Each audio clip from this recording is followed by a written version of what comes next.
What's up, everybody? Hope you guys having a good Saturday. I see you in the chat, Jean Paul Leon, Sharp Young Minds. Jesus, how do you have that long of a username, dude? For those of you who don't know, John Paul is the head of TPUSA Berkeley, who I debated once and realized I live 10 minutes away from, so now we talk semi-frequently. Oh, gotta close the stream so you guys can't hear that. Hey, Rosh, how's it going? Guys, today we're going to be looking at me crashing this TPUSA thing a couple days ago. I actually don't know if they edited this. They might have cut out all my big owns. I saw a clip where they had to like cut out my entire answer. But essentially, because of the topical religious stuff going on, I knew that Lila was a Catholic, and I actually just wanted to go up and ask her, "Hey, like, how do you justify, supporting the Republican Party given your whole, your whole support of them, given the fact that they're arguing with the Pope right now, and like their entire Catholic beliefs are antithetical to the structure of what Catholicism means, and showing deference to the Pope." And she deflected pretty hard, but we'll see. But then somehow I had to start off with abortion. So basically, if you don't know my thoughts on abortion, I'm pro as many abortions as we can possibly have because I'm a big and evil. No, actually, though, if you guys look at the thumbnail for this fucking video, holy shit. Let me find this.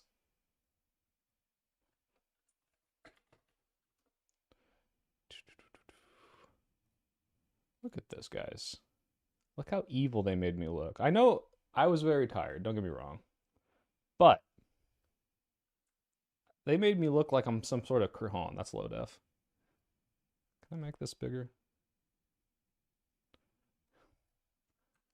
Yeah. Oh, that's so stupid. Yeah, they upped the saturation and made me look like some like smug little villain, just like, God, I love killing babies so much. So that's interesting enough. Meanwhile, she's got her trad cath, shirt on, and perfect, pristine Vaseline smeared face. So that's interesting. But let's get into it. For a guy called Soy, you sure are beefy. Thanks, I try. That's the meme. I had a question about religion, but I'll start with abortion because I was interested in your sled analogy. You said, oh, well, a zygote, it's small, that doesn't determine its worth. We value. Oh, to be clear, she started off this thing with a huge speech, and she said this thing called SLED, and this is how you debunk pro-abortion people, and it was size for S, and it's like, well, a zygote's so small, and it's like, well, do we value do we value children less than we do adults? First of all, yes. Sorry, adults can do more things. This is just true. Haven't you heard of labor theory of value? What was L? Wait, yeah, John, do you remember? Level, thank you. Level of development. So it's like, oh, if it's more developed, then somehow because it's zygote, it doesn't deserve worth. Environment, like whether or not it can survive outside the mother, and then, or no, that's degree of dependency. I don't remember. The point is, what frustrated me about this and just the abortion debate in general is there is one delineating factor between my beliefs and her beliefs. It's not that we shouldn't kill babies. It's that we should value something that, in my opinion, has no value. I don't value a zygote. I don't value potential. And I don't value it over material harm that is done to a mother. So all she would need to do, and this is obviously not easy, but all she would need to do is prove to me that I should value a zygote. Because if you can, then I'm willing to overlook all of the harm that's done to modern day women, because it's like, okay, yeah, sure, some of you die from lack of abortion care, some of you have babies you don't want, some of you completely fuck your entire careers. But if that's the case, it's not outweighed by the fact that we're killing millions of babies. But I don't think we are. So you have to show me why I should value a clump of cells that can't think, can't feel, and if you can't, then you lost me there. So I'm trying to get at this because it's like, oh, you say the size of the zygote doesn't matter. Well, all right, what if the zygote's fucking 8 feet tall? I still don't care. It's like it has no it has potential, but it has no feelings. It has no thoughts. It has nothing of me to value because it's not that yet. So Short people, tall people. I think if a zygote was 6'7", I still wouldn't care. I would still be okay with getting rid of it. So, what actually is the value of like a single cell organism? Why is that something that I should consider murder when we're getting rid of it? Because the only difference between that tiny, tiny human life and you is time and nourishment, the opportunity to develop. Right, but that's still a really big difference. It doesn't have hands. yeah, and so, oh well, the only difference is it hasn't developed yet. It's like, yeah, well, okay. The only difference between a sperm and me is that it hasn't met an egg and had 9 months to develop in a womb. But I don't fucking scoop all of the cum and shove it back in on the off chance that every single one of those isn't going to become a baby. I need to, like, maximize that. It's ridiculous. It's just not a good argument. It's this whole thing hinges on potential, and it's just not enough. It can't feel pain. It doesn't have Wait a thought. minute. John says, I think an 8 foot tall zygote would be pretty valuable because it's an insane scientific phenomenon. No, man, I would extra kill that one because that means it's going to turn into some giant freak, and we got to get rid of it. I mean, it's If completely someone is different in every born way, without shape, or hands, form. do they not have value? No, but if it doesn't have hands, someone a has a brain, or can feel pain, can experience. And then, yeah, here she tries to like compartmentalize and say, well, what about a person without hands? I'm like, notice how the person without hands still has a face and thoughts and can feel pain and experience.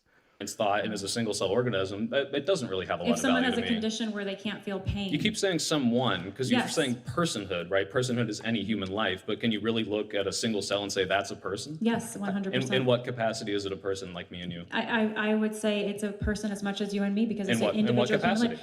Are you familiar with the law of biogenesis? I'm not. The law of biogenesis says that if there is a offspring that is of the same species as a mother, if there's an offspring of a mother and a father, then they are the same species. Yeah, and so she goes, oh, it's the same species. I'm like, okay, that's not personhood. You're dodging to, well, what is it then? Is it a rock? Is it a dog? No, it's a human. It's like, no, it's a clump of cells with human DNA. Okay. And they are. I didn't say it wasn't a human life. I'm asking you, So, why is it a so person? it is a human life in your view. Oh yeah, of course. So you're saying, so which human lives are persons in your view?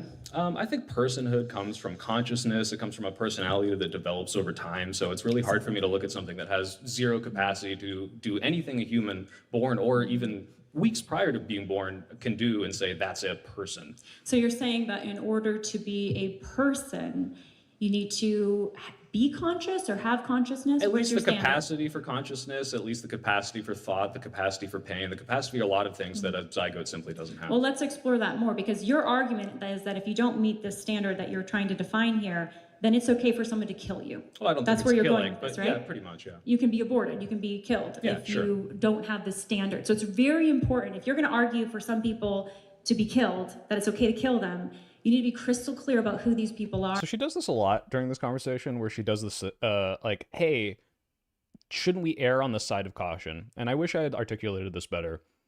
Because again, I wasn't going in to have an abortion debate, ironically, given what this event was. I wanted to talk to her about Catholicism. And I also didn't know how much time I had, and they started like doing the, pointing at the watch thing. But it's like, look, if there's like a person, well, you'll get to the Bush analogy later, but essentially, if you're wrong, then millions of people are being killed. And if I'm wrong, then they're not, and maybe, people are being hurt by abortion laws. But the difference here is I can look at a zygote and know for sure that this doesn't have value to me in the way that I value a person who is born. I can see that. Now, if you can convince me a reason to value that potential, that would change my mind. But in that case, it doesn't really matter that it's like, if you're wrong, if I'm wrong. What I see is there is material harm being done to persons, born persons, women, and that I value more than the killing of however many zygotes. And so unless you can make that distinction here, there is no, oh, I'm erring on the side of caution. The caution is I want that harm not to be done to current day women. So And the why it's okay to kill them. Okay. So you've kind of thrown out, well, consciousness, capacity for pain, Yeah, sure. different standards. Give me the definition of. and this is where she thinks she got me, and I know because she tried to hinge on this super hard, and this is where they clipped, but it's like, well, you can't define it. And I turned this around on her, and she dodged it super hard. A person. Well, that's what I'm asking you, because your definition, My definition of a person is personhood you're a is all human. human life. My definition But I of don't- person is if you are a human life, then you are a person. That's So my definition. if- What's yours? If you walked up and there was like a zygote in a petri dish, you'd be like, oh, that's a person, that's Jeff. Yes, Or that's just the I don't know if same they've been as named this person yet. right here. Sometimes they've been named, but even if they're not named, even if a child's born nameless, they're still a person. Yes. What do you, when you are killing this in your capacity, what you call it, what are you getting rid of? What is the harm being done? You're destroying an innocent human life, and that's always wrong. So I'm curious about for you See, to if I had prepared more for this, I would have been to lock her down more on definitions, because she'll sheep jumping between human is the same as person is the same as species, and it's like, if human just means anything with unique human DNA, then it's meaningless, because a person is going to be just fundamentally different from a zygote. And this is just empirically true. If you look at a person, They can speak to you, they can communicate, they can feel. If you look at a zygote, it can't. So you have to be able to distinguish those things. Why is that zygote a person and she can't do this? And then she just keeps jumping in circles. Tell me, because you're the one making the argument. Fucking John told me not to bring the hat because he's like, I might need to sneak you in or something. I don't know if we'll let like an influencer in. They might be upset about that. I was like, okay, I'll just, go in normal and casual. I don't want people like crowding me or anything. And then he gets in. The first thing he asks me is, where's the hat? I'm like, motherfucker. I mean, that abortion's okay in some cases because they're not persons. So oh yeah, do you like how I'm holding this like by pinching it? Like a little dainty pinch. For you to tell me, because you're the one making the argument that abortion's okay in some cases because they're not persons. So I want you to tell me what's a person. You I haven't don't know told if me I yet. have a very specific definition of person, but Well, I can. that's a dangerous just thing. because if I'm not following a continuum fallacy, I can still look at something and say that's definitely not a person. I can say that speaker's not a person, and just because I don't have a definition, I can still look at things and say that is not one. And No, I can you- look at a single cell organism, and in every capacity, it's not a person. I have no problem with that being aborted. If your So- position is that it's okay to kill non-person humans, but you can't define a person, then don't you think that's a little bit dangerous? So this is actually a fair argument. And I'm going to counter this, obviously. But if there's some arbitrary line where this happens, where it's like, oh, this is now a person, doesn't it matter where you define that? That should be pretty fucking important, right? And I think this is a valid criticism, just like any, pro-choice person. If you think that at some point this becomes murder, right? It must be. And it's not the vaginal canal is a magical, gateway that once you pass through, it's now a person. Like there's almost no fundamental difference. You're literally just in the womb or out of the womb, right? There is some point where this happens. Unfortunately, and we'll get into this, it's not a defined line. It's not the same for everyone. And sometimes you have to make prescriptions on this. So you have to pick a line, and there's going to be some collateral damage there. It's going to happen. It could be if you were getting on some cusp and you're like, oh, well, you're treading over the 24 weeks is consciousness, 25 weeks is okay So now. is that your line, 24 weeks? Because you haven't stated that yet. Is that your line? I think I'm definitely okay with up to 2 weeks when it's still zygote stage. How about that? So what about 3 weeks? Well, why are you pushing past that? You don't think it's okay, right? I'm trying. I told you. I believe. Well, let's life just say begins that's at my hard line. fertilization. My hard line is A 1 human day. is a- Let's, for the sake of argument, my So hard you're- line's 1 day. So you're saying that abortion is okay at 1 day, but not 2 days? Sure. Why? Let's just say because Why? I don't think it's a person, right? Why? Why? Because it has no moral value to me. It doesn't have consciousness. It doesn't have pain. It doesn't have anything that I would So consider if something worth if preserving. somebody is born and they're missing all of their brain except their brain stem, and they don't have consciousness the way virtually all other Dumpster. newborns have, really? Fuck, I forgot I did that. Yeah, it's like, so you're saying if they're born and they have arms and legs and a face, but they can't think or feel pain, like, you'd be okay with killing that? Yes. Why wouldn't I? What am I losing? What's the harm being done? They can't feel anything. They can't think. They're not a person. They're just a husk. They're a ball of meat that has nothing of value that I value. And it's like, okay, like, all right, cool. Get rid of it. Now, maybe if they can develop the capacity for that in the future, I could understand the argument in the same way I can understand the like, hey, I don't want to get rid of a zygote because this might undo itself. Like if there's a person in a coma and there's like a 10% chance they'll come back, do you pull the plug? And it's like, oh, okay, yeah, maybe we would preserve this. I understand. Well, the coma's different because they had experience before, but let's say the baby is like born brain dead, but you think, oh, maybe there's a 10% chance they come back. Oh, okay, I understand a little more. That said, you're still not getting rid of anything, so don't have a problem with it. Yeah. If they don't have the capacity for thought, I don't care. So you would say people with severe intellectual disabilities should be put in. And then, oh god, I wanted to be a little more mean, but she was nice. We met before, but it's like, oh, so you're saying mentally disabled people should be killed? I'm like, well, hold on, mentally disabled is not absence of consciousness. It's just you can't think as hard. Dumpsters. Wait, hold on. You said they couldn't think. If they have an intellectual They're disability, missing, that's I'm a talking totally about different an thing. example like Baby Jax. He was missing his brain except for his brainstem. Is this the person who couldn't exhibit any thoughts, right? That could only, His parents there was just believe motor that function? he loved Well, I don't care what them. his He loved parents them. believe. This is what medical So you would science said. dethrone Baby Jax in the dumpster. I is what don't you're think saying. Baby Jax was even a baby. I think it was a husk, a human shell with no thought. There was nothing there to value. In the So same how way a much of the zygote brain has has nothing. to be there for you to consider Enough them to consider, valuable? enough for them to make consciousness, How and do he you couldn't do How it. do you define consciousness then? If there's any response, if there's any brain activity that you could exhibit, and Baby Jax So did you're not saying have if that. there's no brain activity, then they're not. Let me look up this Baby Jax thing. Was this true? Even if you were ableist, that's by definition ad hom. You need to actually rebut your point. True. Wait. Open a new tab here. What's Baby Jax? Who's this character? Is it JAX, or am I just having Mortal Kombat syndrome right now? Baby Jacks. Jaks. Abortion? Chrissy Teigen? No. Someone help me out here. How do you spell it? Am I stupid?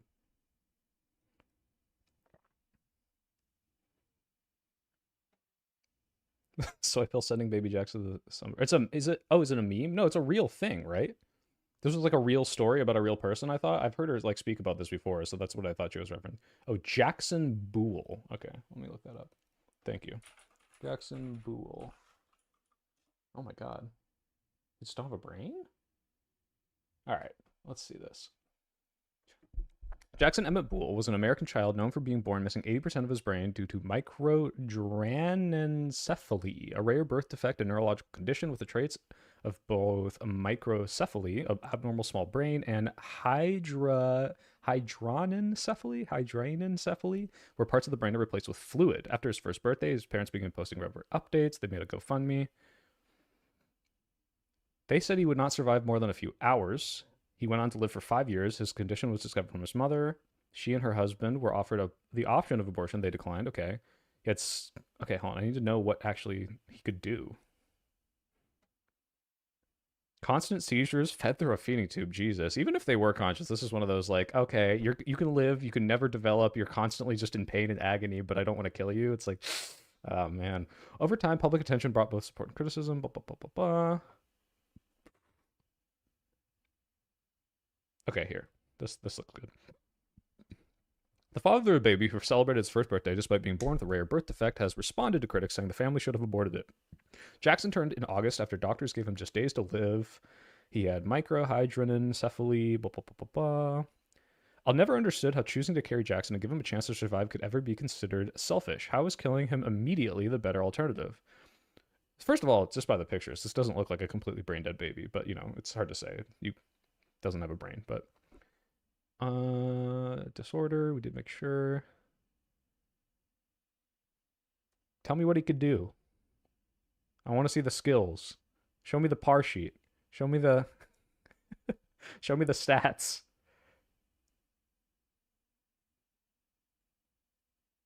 They recognize their family, they learn to communicate. Jackson is certainly on his way in all those aspects. Is that true? This is not informative. Come on, help me out here. They've got to have some information, like that it's like, oh, and he could blink and respond and like.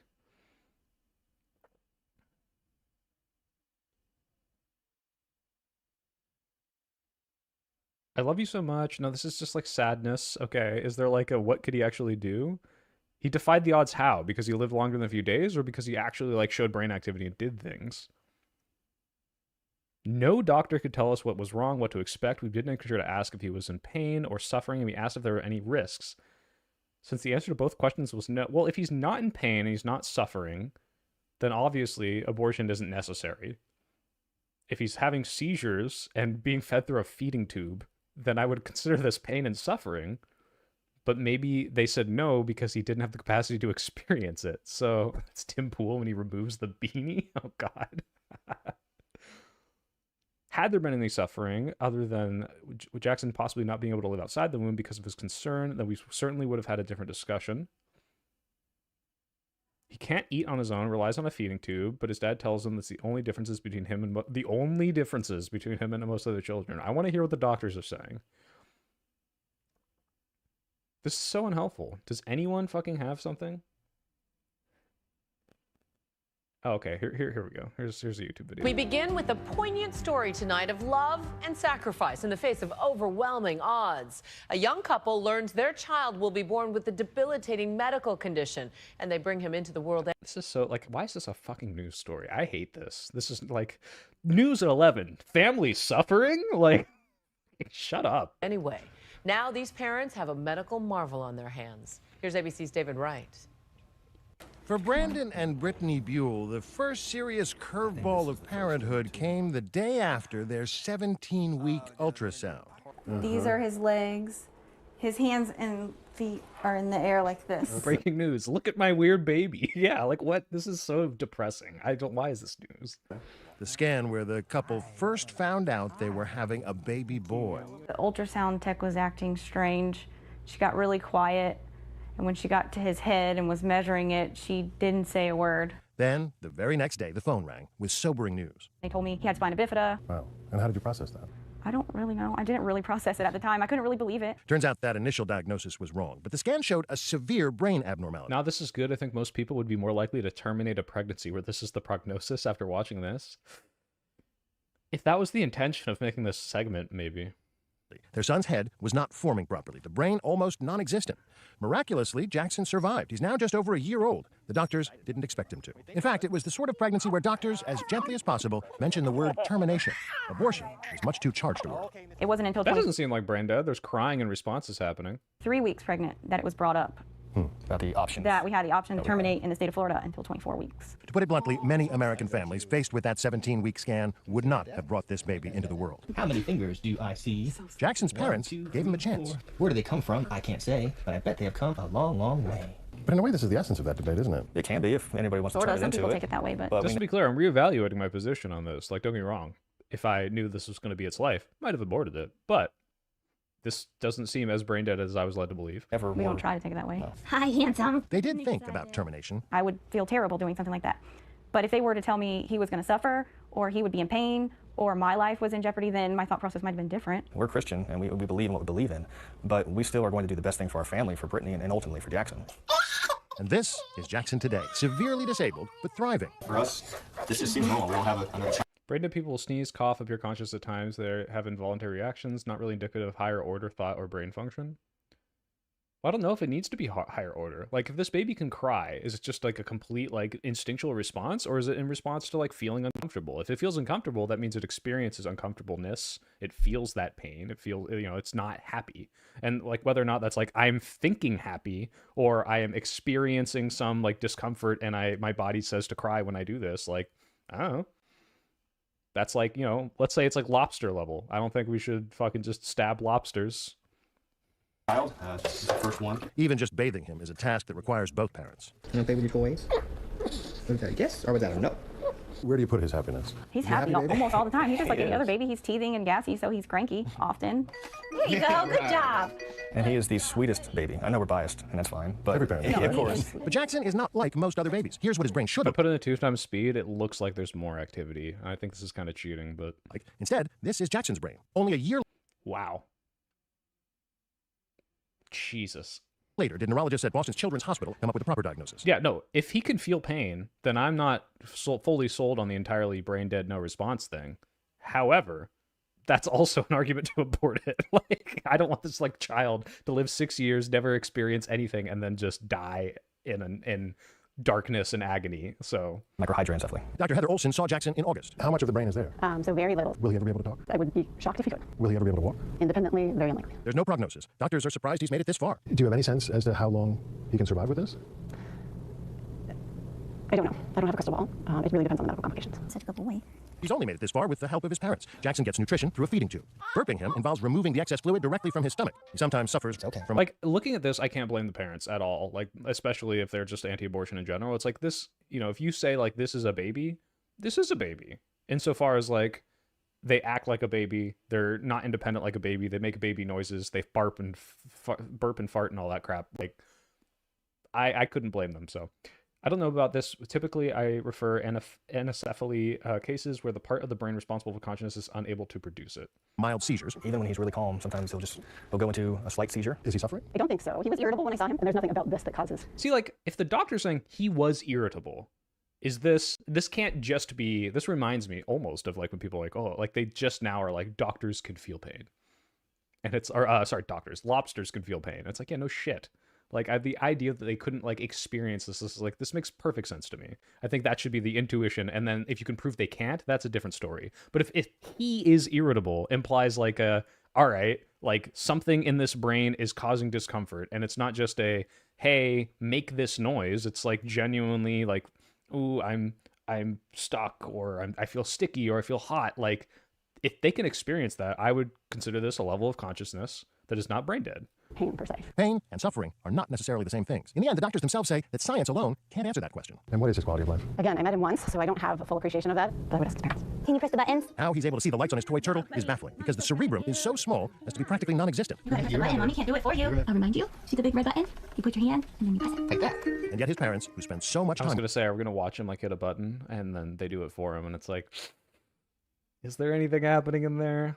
with him. I'll say this: look, erring on the side of caution. Once this baby's born, I'm fine. Let's do your best. That's erring on the side of caution. Maybe they can understand. But that said, if all they're experiencing is basically nothing but pain, what are you doing this for? Who's this for? It's for you. It's not for them, because this isn't going anywhere, and you're just kind of like prolonging the inevitable and suffering. And it's like, if they can't feel the happiness, what's this for? Convinced their son is in there. Yeah. It's so cute when he's so proud of himself. It is. And he grins. See, like, that has to be projection, right? Or maybe it's not. If he's genuinely having an elated response in the same way babies do, I don't know. It's cute, right? It is cute. Responding to their love and attention. Every day we spend time with him. Every day we play with him. Every day we say, I love you. 100 million times. Maybe a little exaggeration, but probably over 100 times every single day. No exaggeration. Can you sit up like a big boy? We call him by his name. We say, Mommy's here, Daddy's here. We love you so much. We're so proud of you. You're so strong. You're so smart. He hears those every day from us. And sure, maybe I'm biased, but I believe that positive reinforcement and talking to him and loving him. That was a big yawn, buddy. I think he's responding to that very well. Not only that, they feel he loves them back. I love you. They hear him saying so in videos such as this one. I love you. And even if others may not hear it, these parents feel it. But Brittany and Brandon also hear from the naysayers. Whenever they post Jackson's photos and videos online, people write the most terrible things. And we can't fathom what kind of people would, one, think something like that about an innocent child, especially one with special needs, and two, actually hit the send button. He's a lucky boy. You guys seem like great parents. We try. You're trying hard. Jackson is lucky because many parents would not have given him that chance. It hasn't been easy. A lot of his treatments, including that trip to Boston, are not covered by insurance. They've had to resort to a GoFundMe campaign, which is covering most of their bills for Yeah, like, just, whatever is wrong with America through all of this. By the way, the only way to even respect this couple's decision is to just dump like hundreds of thousands of dollars. That said, if we had socialized medicine, part of that is giving care to people who need it. And maybe this doesn't need, maybe this is an elective procedure. Now, every decision that we've ever made for him have been about his happiness. I just think mentioning the case of baby Jax is in itself incomplete. There are other considerations that should be in discussion that make the consciousness view more contentious. True. His comfort, no matter what that meant and no matter what the cost. I feel like Jackson's doing so well and can teach the medical world so much. And we realized God, knowing that, like, he made it 5 years after this, it's just making it so much worse. Like, watching these people, like, with so much hope. Jackson's life had a purpose. If they say we're praying every day, and I know they are because they're Christian, that's just going to make me hate religion more. You are faith-based or whether you just are scientific and want to see more about medicine, learn more about the human brain. And at the same time, we realized the reality of Jackson, that we're probably going to outlive him. There's an excellent chance of that. We're just trying to give him the best life possible. Knowing that it might be a short one. We realize That's sweet. So every day is precious. Ordinary people struggling with an extraordinary burden. That said, the best life possible might be to terminate it early because 90% of it is suffering, but hard to say.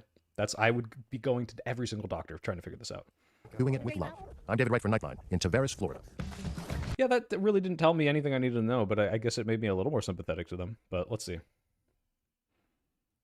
Then they're not persons. Yeah, that's a pretty good. So did you know that? By the way, everything I said about Jackson the dumpster is entirely contingent on the doctor saying, yeah, there's no brain activity of any sort of consciousness. So there have been no brain activity determined.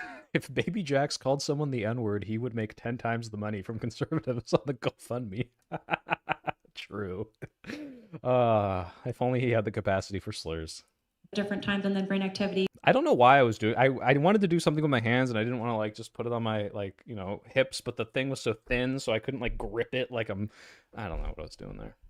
I wish they just gave me a fucking seat.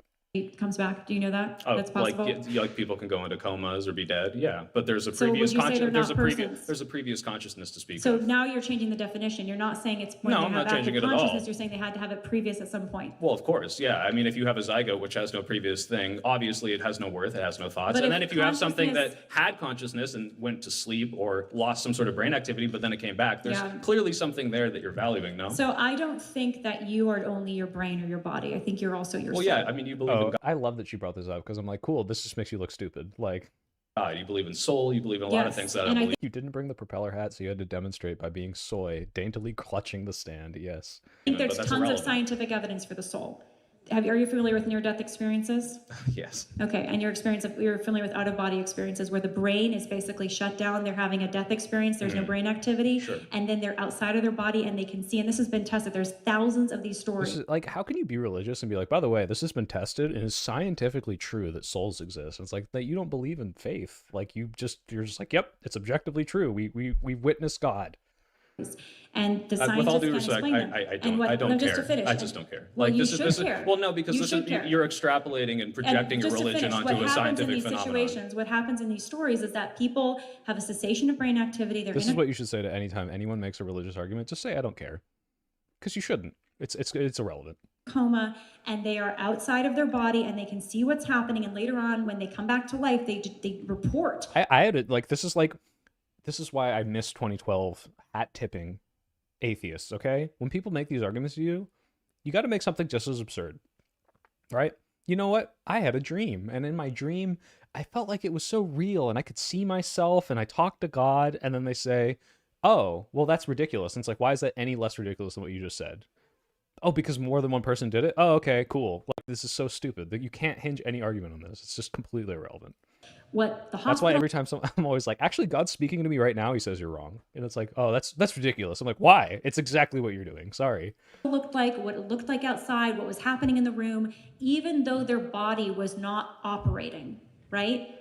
Their soul, in a mysterious way, was operating. Because you are not just your body, you are also your... real quick, Weaponizing Architecture says, I am interested in working for Track Ukraine. I have self-taught graphic design skills. I'm not organizing it at all. I'm supporting it. But Dylan, I'm sure his DMs are open on Twitter, Dylan Burns, or just go to the Track Ukraine like newsletter, maybe if they have like a... I mean, I'm not going to look it up right now, but like go DM the Track Ukraine on Twitter and try to help out there. Okay, that's cool. And so if you're... Convince me to care without appealing to the Bible, or admit that you're all you have, and we'll end... Yeah, we can end the scientific. And it's so funny because I'm like, hey, there's no objective, like, definition of personhood or like when it should be valued. And she's like, actually, science believes life begins at conception. And it's just like, you can't have it both ways. You cannot pretend like both science and religion are in tandem here. You're so ridiculous. Very fun story. I don't believe in that. It's so true. That's really cool. And if you have a purely materialistic... Can we talk about reality for a second? Though? Well, that's what I'm talking about. Well, let's talk about reality. I'm rejecting. No, I'm rejecting your stories because you're projecting mysticism onto reality because that makes you feel comfortable. No, and that's fine. I mysticism is a appreciate part of that. reality. Sure. Okay. There are things that cannot be explained. So let's talk about reality one more time. Do you think that someone... Uber Schnitzel, thank you for the $5. Soy, there... God damn it. There, however, are a lot of scientists who are indeed unsure of how to understand how consciousness emerges from brain matter. Yeah, that's true. I mean, we can't even understand. We can barely even understand how like flies like operate, right? But that doesn't... You can't just project God as the solution there. Maybe it is. I'm not going to reject that. Maybe I'm agnostic, but you can't fill in the gaps with something that has absolutely no evidence and tell me, and yep, we got to do it. Oh, Destiny asked someone to question if two people who are led by God, have opposing positions, who is right? Yeah, that's every religion. Why are Catholics right? Why aren't Protestants right? Why are Muslims wrong? Like, this doesn't make any sense. It's completely ridiculous. And I don't understand how a single person can ever pick a religion unless they've had an objective experience with it such that it's like, I basically know it's true. And even then, it's like, how do you know that wasn't just you filling in the gaps of some surreal out-of-body experience that's completely scientifically explainable? But at least you have a little more credibility there. There's some things that cannot be explained. Like yes, this. but I don't just fill in God because I don't have a better answer for that because I actually have to prove these things. Do you think God exists? I don't want to talk about religion right now. It's so boring. You said earlier. This was so funny because I actually did want to talk about religion, but not in the middle of the abortion debate. Well, I have a question about your religion. I don't want to talk about whether or not God exists. But real quick, do you think that someone should go to jail for getting rid of a zygote at one day? I think that anytime, whether it's a zygote or anything else, By the way, this is like the best abortion debate. Like, if you want to get more people on your side, you're not going to convince them with this. But like, just make them explain their prescriptions. Because it's fucking insane when it's like, oh, we have reason to believe that you might have like killed a one-day-old zygote with no face and no arms and no legs and no pain and no consciousness. Jail for life. It's murder. It's ridiculous, and most people don't feel good about that. You should be. I liked your use of Loki's wager when you asked about her Asked her about the age of consent. You already watched it. No spoilers. Be held accountable. Now, what that looks like No, depends no, no, wait. on Just the to be clear, circumstances. you think they should go to jail for It life depends because on it's the murder. circumstances, They aborted their one-day fetus. They should go to jail if for they life, right? It's intentionally and murder. willfully, there Yeah. should be penalties, yes. Okay, so we should just be locked. Do we need to rehash the scientific debate around this topic? I demolished you last time. Hey, you can call me right after this, buddy, if you want to be on stream. Up millions of women No, if they at I all. don't think that. Wait, and why I- not? Because I think You that think if it's make- murder, right? No, let me explain. No, you just said it was murder Let- for like let me 20 minutes. finish. Come on. Let me finish. Okay, go ahead. I think that if you make abortion illegal, there will be fewer people that have them, and this is proven. Yeah, of course. In countries that make abortion illegal, and I think that the law definitely impacts behavior, and I don't want anyone to go to jail. By the way, I didn't bring this up, but like if I was more prepared for this is when you bring up like, and this might sound like a non sequitur or whataboutism. It's like, okay, why don't we do this with gun laws? It's like, obviously this is not going to completely get rid of abortion. It will reduce them to some extent. I think abortion laws, like reduce it by X amount of percentages in certain areas. If you close clinics, it's going to make it harder. If you make, misoprostolone, I forgot how to pronounce it, illegal, it's going to happen less often, but it does not get rid of abortion. And you're still saying, hey, any woman who does this, whether they stab a third trimester baby, like through their womb with a knife, or you're at lunch at work, you could just go back into the DMs. But if I go back in the DMs, Meat Pill, I creamed you. I totally destroyed you. I'm just imagining it that way. But no, maybe we'll talk about it later then. But yeah, it's like versus like, oh, they like drank a little knowing they were pregnant by a week and they miscarried their zygote. Both of these things should be locked up for life. They both deserve life in prison. That's insane to me. And you have to like acknowledge that is the case. So anyone to go to jail. The smartest kid says, I'll debate you, Soy Pill, EZW. Oh, maybe I'll have you on. Let's see. But if you willfully and intentionally, and those things have to be proven, choose to kill a child, whether they're born or unborn, whether you're a man or a woman, by the way, because there are men who coerce abortions. To be clear, guys, the Meat Pill is my friend in real life, and we kiss and do gay stuff all the time.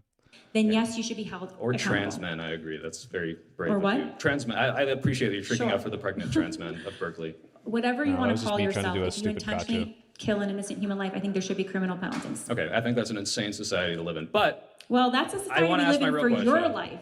We Well, live no. that way for you. Why We do live you that want way to for take me? that away for the rights of babies? wait, what? No, We live I that don't way want for you. to. If I don't someone want to tries lock take up your women. life, they get criminal penalties. Do you want people to be look so thrown in jail young if your there. life I gets don't I'm like fucking exhausted on 3 hours of sleep, and I look like a hollowed out ghoul, but thank you. want anyone to go to jail for killing one-day-old zygote me. I think that'd be totally fine. So you would have been fine if you had been killed pre-birth. you're saying. Yeah, I That's would. sad, I 'cause think I'm that's glad you're fine. alive. Well, I'm also I'm glad glad I'm you're here. alive, but frankly, I don't Hey, think they cut out the part I forgot. She mentioned she recently had a miscarriage, and I genuinely at the beginning, because I have people in my life that this has happened to, and I was like, hey, like my condolences. That's really awful. Imagine like if I had a miscarriage based on my prescriptions, and it was like a one trimester baby, and me and my wife couldn't have that kid. It sucks. It would be awful, but we'd recover knowing that like, hey, at least there wasn't like pain and suffering. To these people, a member of their family died. So even if I believe they're wrong to feel that way, they still do. And I think it's kind to reach out to them and be like, hey, I know how you're feeling. This is devastating. I'm really sorry this happened to you.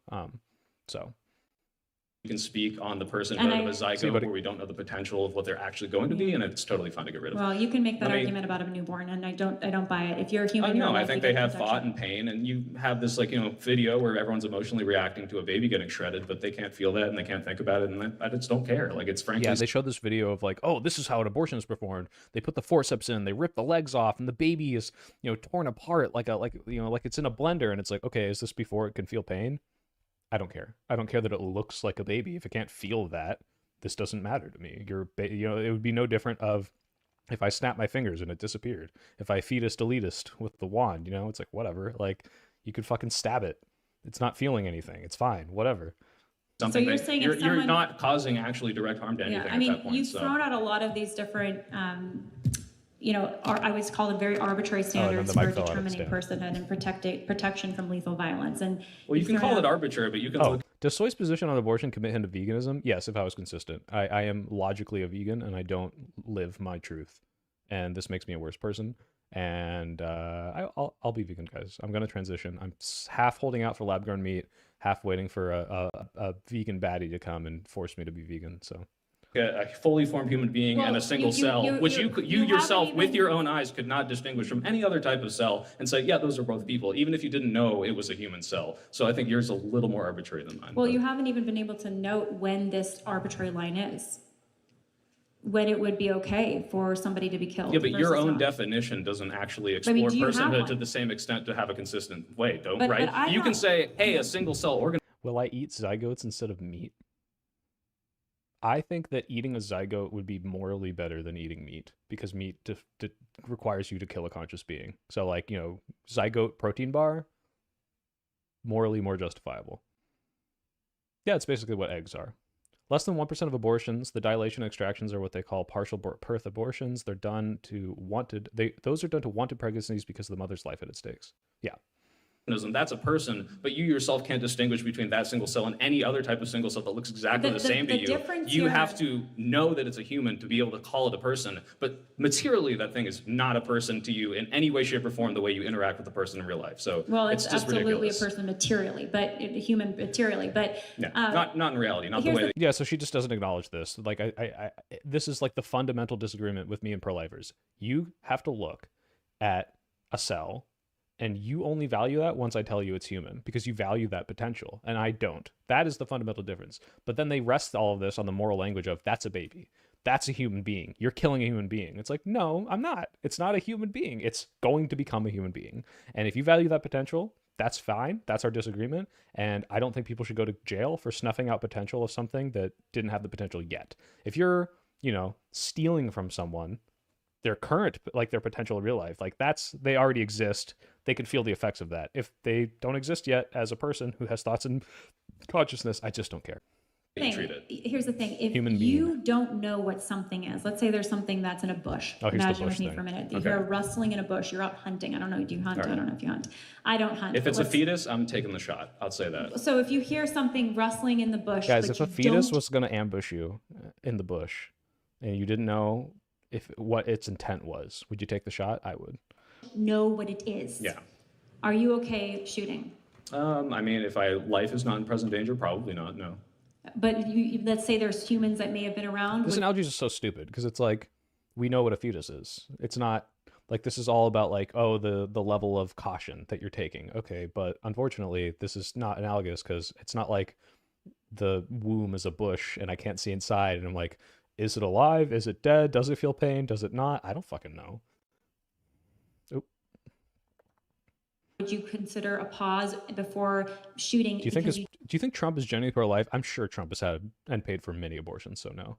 You don't know what it is for sure yet. Yeah, of course. Okay, good. Because when you were saying earlier that you don't know exactly the line is, why are you saying it's okay then to have abortions when you don't even know where that line is? Because Isn't it better to err on the side of life and not shoot? I think that's a really good argument, especially when you get into like ambiguous lines from like Where's 24 weeks to 30 weeks. Where's your line? But I can definitely say... This is the clip they made, by the way, because I can't say what the exact line is, and then they cut out my actual good response. Say that my line is at least past the first day, and you say that's murder no matter what. I think that's not erring on the side of caution. You're looking at something that has no capacity for any sort of personhood in any way. And so I try to push it of, well, your line is birth, and you're telling me this is erring on the side of caution, and yet we can definitively see for weeks after, days after, that this is just not the case of something that we would consider thinking, feeling thing. So what the fuck is the point? I can say, yeah, that's very easy. That is a good argument. This is a good argument. Maybe it's not optically good to concede, but like saying, wait a minute, and we'll get into, I bring up the age of consent. She calls it a non sequitur. It's not.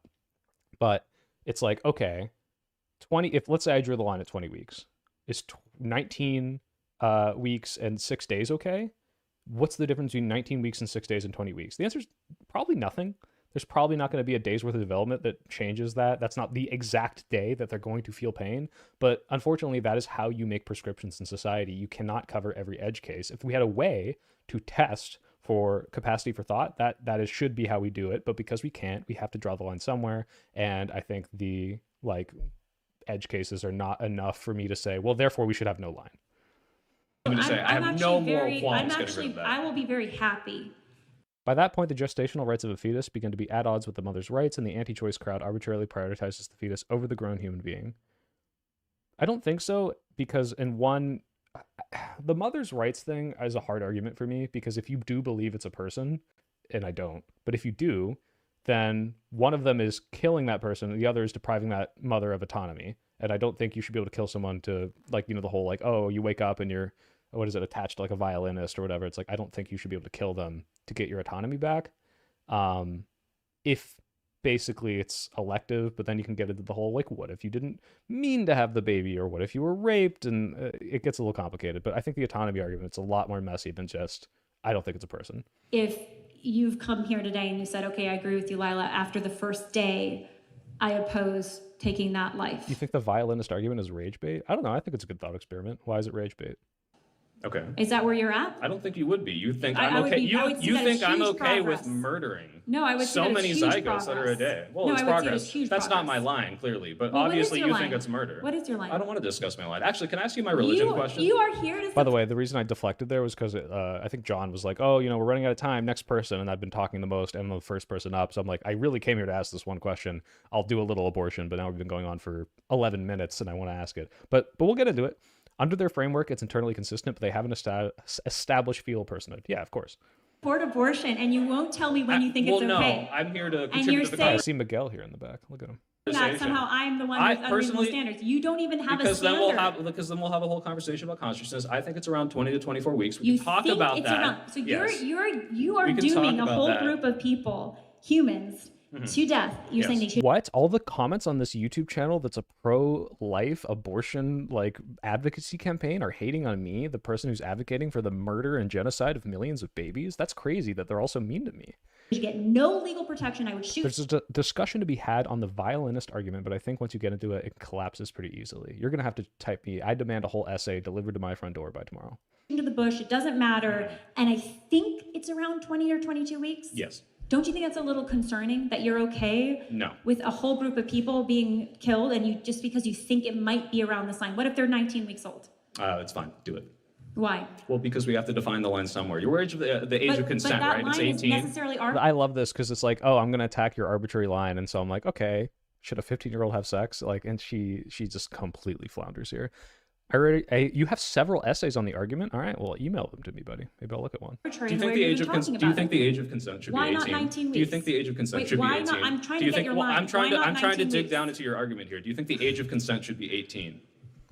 The age of so this is completely different than Well, what no, we're discussing. it's called an analogy. You're I know you. dodging my question No, I know you because understand don't have a good analogies. answer I know for you it. understand analogies, but you're trying to get me on like, You well, you should just can't become define pro-life. exactly. Think You about should just this. become pro-life. Can you just answer the Go question? to at least for the Look, 2 I day know you embryo. support Trump, but do you think the age of I consent? don't actually support Trump, think- so I don't know where you're getting that. Do you think Gotta pause here. Does she actually not support Trump? I understand being a single issue voter on abortion, right? And being like, okay, Republicans are the only ones who are going to do anything about this. But does she really not support Trump? Can we see this?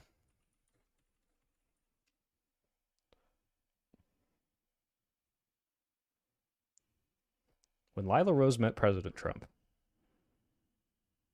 Convince him about abortion. Speaking publicly against the Trump-approved platform could risk her involvement in future high-level discussions on family policy. There were many outlets and organizations who celebrated the Dobbs decision, which overturned Roe v. Wade. Rose refused to be complacent. The GOP's big tent position, though easier to digest, trampled on the 14th Amendment.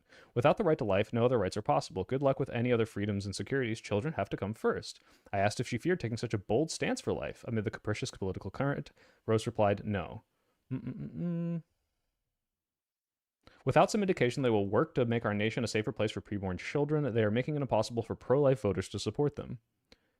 Wait, what is her actual... Okay. Rose received a request for the campaign to meet with President Trump. She got in touch, and they granted her an audience with the president whose mind she hoped to change. The pro-life movement has been an uphill battle. She spent many years in the trenches. What's her advocacy?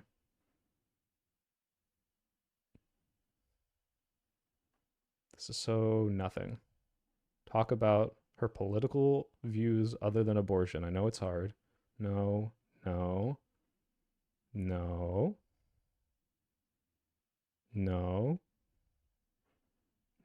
Someone find me a tweet of hers where she's either like fully endorsing the Trump campaign or not. Hopefully by the time my children are old enough to see my work, we will have vanquished most, if not all, of abortion industry. It could be part of the historical record. President Trump has a kind of a mixed posture. He seems vacillate? I've never heard this word. Vacillate? Wavering, hesitating. Okay. Control F type Trump. I mean, I guess.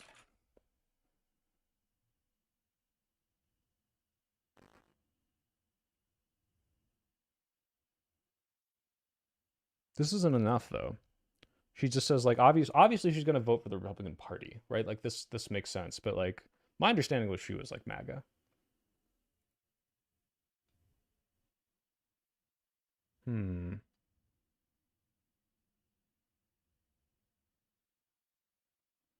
Oh, her opposition to Trump is that he won't take a position on a national ban because he knows it would lose him the election.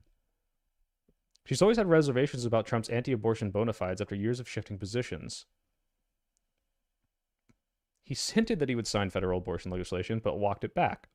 Okay, so she's like, he's less pro-abortion, but our movement's goal is not to accept whatever the least worst candidate is and show up for them. Our goal is to help candidates who are going to be fighters for the preborn.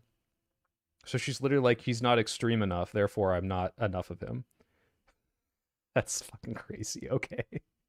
Like, all right, I'm not pro-Trump because he won't sign a national abortion ban. That's why I oppose him. Does she have anything about his other politics? I can't search. Oh, wait, maybe I can search on Twitter now. Let's see. Lila Rose. Rose. Because I want to see if she's being consistent. I'll give her credit. Like, she says, like, oh, I don't actually support Trump. And I'm like, okay, cool. But, let's see. I don't hate anyone, but I hate the Trump FDA is allowing abortion pills, not extreme enough. Trump admin stops all function using aborted fetuses. Thank you, President Trump. President Trump, preserve the dignity of your office. Take this down. Okay, hey, she's criticizing his Rob Reiner comments. That's fair. Trump just condemned the slaughter of Christians in Nigeria. Pray for our persecuted brothers and sisters. President Trump, the FDA answers to you. You can solve this. Stop letting them mail abortion pills. Yeah. Great win for our children. The Trump administration shut down the Office of Public Affairs. Yeah, all right. You're starting to lean a little more Trumpy. Trump admin will continue sending millions of Title IX funding to Planned Parenthood. Okay, not extreme enough for cutting Title IX funding for Planned Parenthood. This is why she's anti-Trump, because he's not extreme enough on abortion. Like, this is not, you're not anti-Trump. Like, this is like when white nationalists say they don't like Trump, and it's like, oh, right, okay, I get it. And then it's like, oh, because he's not racist enough. You think he's like Israel pilled. Breaking, Trump announces ceasefire. Thank God Trump announces a ceasefire. Like, this is not an anti-Trump person. This is a Trump is not extreme. Yeah, okay. Fuck you, Lila. That was bullshit. The age of consent should be 18. Oh, I'm actually really happy to hear applause for that, actually. But do you think the age of consent should be 18? Do I think the age, you're talking about the consent for what? For consensual sex. 18 seems a little bit, I would actually, young. I mean, in California, I think it should be 15 or 16. This weirded me out. I'm like, wait, you think it should be lower? I don't know if she's like, oh yeah, that's when we should be able to, like, get married, but Jesus Christ. Okay. No. So we still have to have a conversation debate on abortion. We only discussed it briefly once. All right, you can come on after we're done with this vid if you want, dude. You got my Discord. Statutory rape should be determined by around that time, is what I'm saying. Okay, but what's the exact line where you can consent to sex? So right now the law in California is if you are even 15 or 16 years old and you are having sexual activity with someone, then that's statutory rape. Okay, are you okay with that? Is that your line? Yes. Okay, so why then, if they're 15 in a day, is it okay? I see where you're going with this. I see that this completely deflates every attack I've made on you about drawing a line for abortion. Yeah. This is a little bit different than whether or not this person should be killed and whether or not they're human. But you understand if you're wrong, Lila, millions of girls are being raped because we've drawn the age of consent in the wrong spot. How dare you? I should have fucking virtue signaled so much harder. I would actually be fine with moving it forward to 15 years old in a day. Okay, well, then why not? Actually, you're right. We should move it up to 15 years in a day. Oh, that's crazy. Wow, it's almost like the line of 15 years was completely arbitrary, and now there's a day difference. What changed? Oh my God. 15 years and 2 days. And I would be fine with that too. Okay, what about? I can't believe she keeps biting the bullet here. I forgot about this. Oh my God. Years old in a day. Okay, well, then why not 15 years and 2 days? And I would be fine with that too. Okay, what about 20 years? I think then, I mean, it depends on the. Well, I why guess don't you have the- an exact the line here? It seems like development. you can't define an I exact think line, this is and different, though, my friend. Well, It's no, it's different. exactly the same No, it's thing. not. Because It's what's not. You're talking happening about is killing you're people and making it incapable, okay to and kill you're people. talking about That's very raping different. children potentially if you No. define this line wrong, No. right? No. No, Oh, I guess by I the did way, do it. anybody Thank God. Yeah. who who rapes somebody, it doesn't matter their age. Well, you said it's it's rape. statutory. So No, yeah, that's not true. It's statutory, yeah. Well, yeah, if they're 18, it's I fine. see And where if they're you're going, 17 but and it's I don't- consensual, I it's don't statutory think, rape, I right? don't think where you're going follows in any Well, way. I think you're dodging now because you have- understand that asking someone to draw a defined line is actually very difficult. And while you can say, hey, I don't think a 14-year-old should have sex with a 20-year-old, that's very wrong to you and that's Mm-hmm. fine and that's good. You can't draw the exact line, but we have these lines because we have to define them legally. Otherwise, we'll It's never have a totally standard. different when So you're while talking you about might be able killing to, people while you and might be saying they're able, not while you persons might be able to anymore. So I put, don't think while it you might follows be at able to, all. while you might be able to What point about at a driver's while you might license, be able to, voting, yes, alcohol exactly. age? You're making my But in argument for all me. of All those of these things situations- need defined lines, right? And But that what about does not- trying what about My trying friend, a you're child? talking What about about- I'm kind of an idiot. How is this not a non sequitur? Are you talking about my age of consent thing? Because her attack on me is abortion is potentially killing millions of babies. And if you can't tell me exactly when a person should be valued, because my line is super strict, it's when the egg meets the sperm, then you are potentially condemning millions of edge cases to death because you can't draw it exactly and you're unsure. Yeah, well, you might be, I had to repeat myself a million times. And the reason this isn't a non sequitur is like, okay, well, should we define an age of consent? Because there's no non-arbitrary way to define this. There are probably 17-year-old and 364-day people that can consent and have the full capacity to have sex with an 18-year-old, and no one would have an issue with it looking at it. And there are probably 30-year-olds who shouldn't be having sex. And yet, we don't define the laws based on these edge cases. We have to draw the line somewhere that makes the most sense, that makes the best for all of society. And if you can look at that and say, oh, wow, you're right, there is an arbitrary line and I have to just put it somewhere that causes the least amount of harm. And for me, the least amount of harm is not restricting women's access to abortion. So definitely past a few days, which is not what she wants. She wants all abortions gone. Then you are acknowledging that your line is also arbitrary and doesn't make sense and doesn't make society better. Unless you think it's killing babies, in which case fucking Holocaust is happening every fucking year from abortion. But I think it's ridiculous. Did you ask her stance on Gaza? I'm not that left, guys. Sorry. I don't bring up Israel in every conversation, no matter what. It's an internal critique. The underlying logic of her argument assumes that something being arbitrary apparently means the lines can't be drawn. Yeah, it's ridiculous. I think she is anti-IVF, right? Trying a You're child. talking What about deciding whether or not trying a someone's child human as or an not, and they adult? should be killed. It's not the same. I'm sorry. You're not Yeah, going to but you're persuade me. and It's you're not the talking same. about is like, oh wait, you don't think I'm It's going to not make the you same. pro-choice right now? That's It's crazy. not. That's very bad It's faith not of the you. same. You're Can I almost ask pro-life. my At religion question? 2 days old of the baby, you're almost there. You were You know saying. what? I'm okay with So we pushing it got up. close. I'm pushing it up to 3 days now. I think it's okay now. All right. So Well, can I ask that's my, a- that's can I ask my better than religion before question? when Can I ask? It's pretty funny. We get people asking us about Israel all the time when we have an abortion as murder sign. It's just such a like, do you have to make it always about Israel, guys? Come on. You can have other things. There are other things happening. Sounded like you were okay at 24 weeks. I really want to ask my religion question. Can I ask it? You want to go religion now? Yeah. Well, it's Sure. not a Let's religion do it. debate, but this What's is your genuinely faith? curious. Do you have any faith? I'm like super atheist. I don't like religion. Super but, atheist. Yeah, So like, there's it's like no above, God like no. I believe or it. I gods believe in like or- a super. You said super. I can't believe I like played into this. But I was like, what? Are you really trying to interrupt me when I just say that I'm very atheist? This is so stupid. absence of God that controls everything. But So let me there is explain. a God that is the super absence of Yeah, God. I that just want to ask my controls question. I'm everything. just being stupid. Okay. Lila, so I saw that you were commenting on like the recent like Trump Pope rumble, and this is So why gonna did you sound. think I love Trump from that? I was taking the I Pope thought, side. Well, I'm assuming that that's interesting. That's what I wanted to get into because I assume you vote Republican, right? You're here at TPUSA. Did so you vote for Trump or? I vote for the most pro-life candidate typically. Yeah, single issue voter, Yeah. right? Well, I consider other issues 100%. I look. How could this doesn't make sense to me? If you think abortion is genocide, this is like the a genocide, a Kamala abstainers on the left.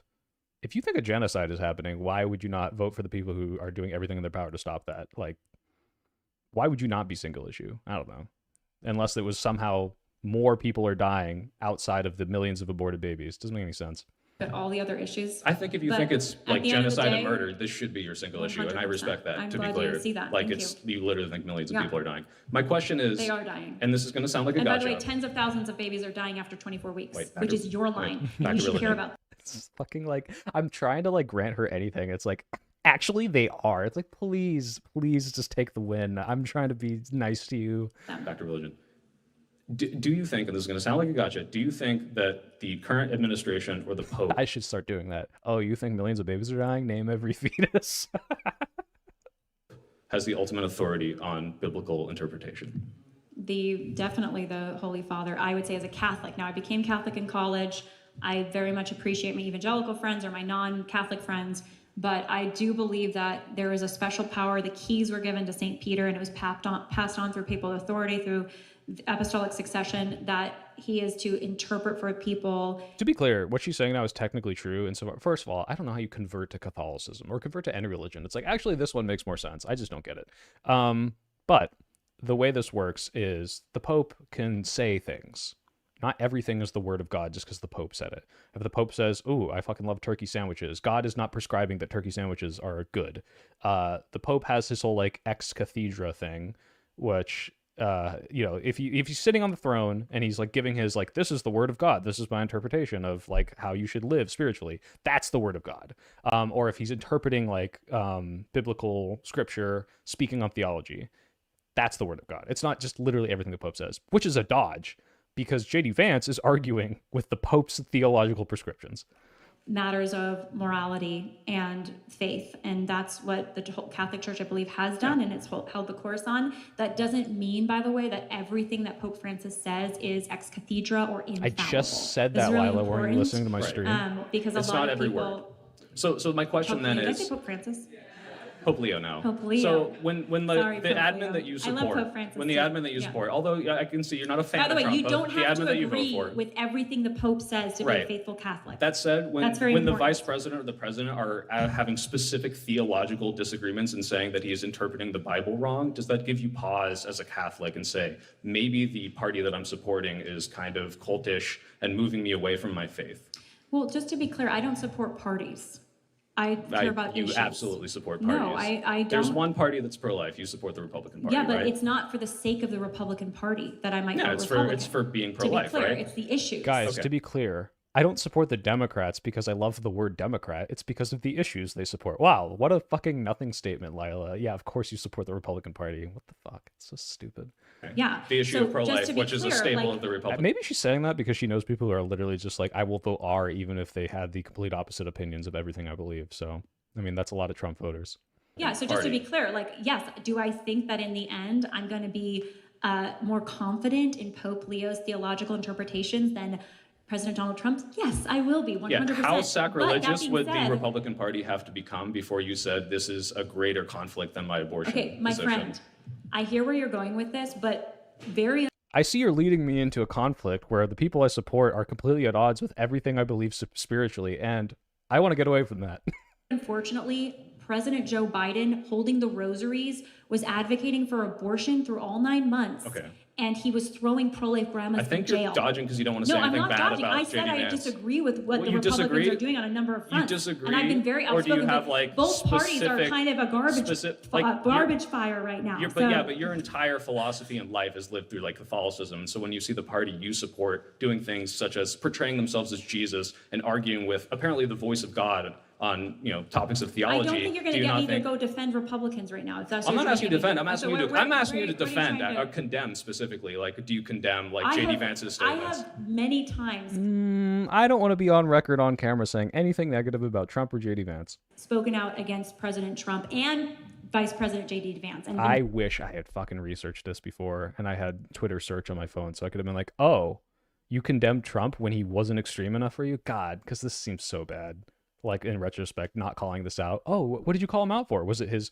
Oh, okay, to be fair, she did call it the Rob Reiner thing. That was disgusting to her. I do respect that. But for the most part, it's... He's allowing abortion pills. He's not banning abortion nationwide. Like, okay, cool, great. Trump's not extreme enough for you.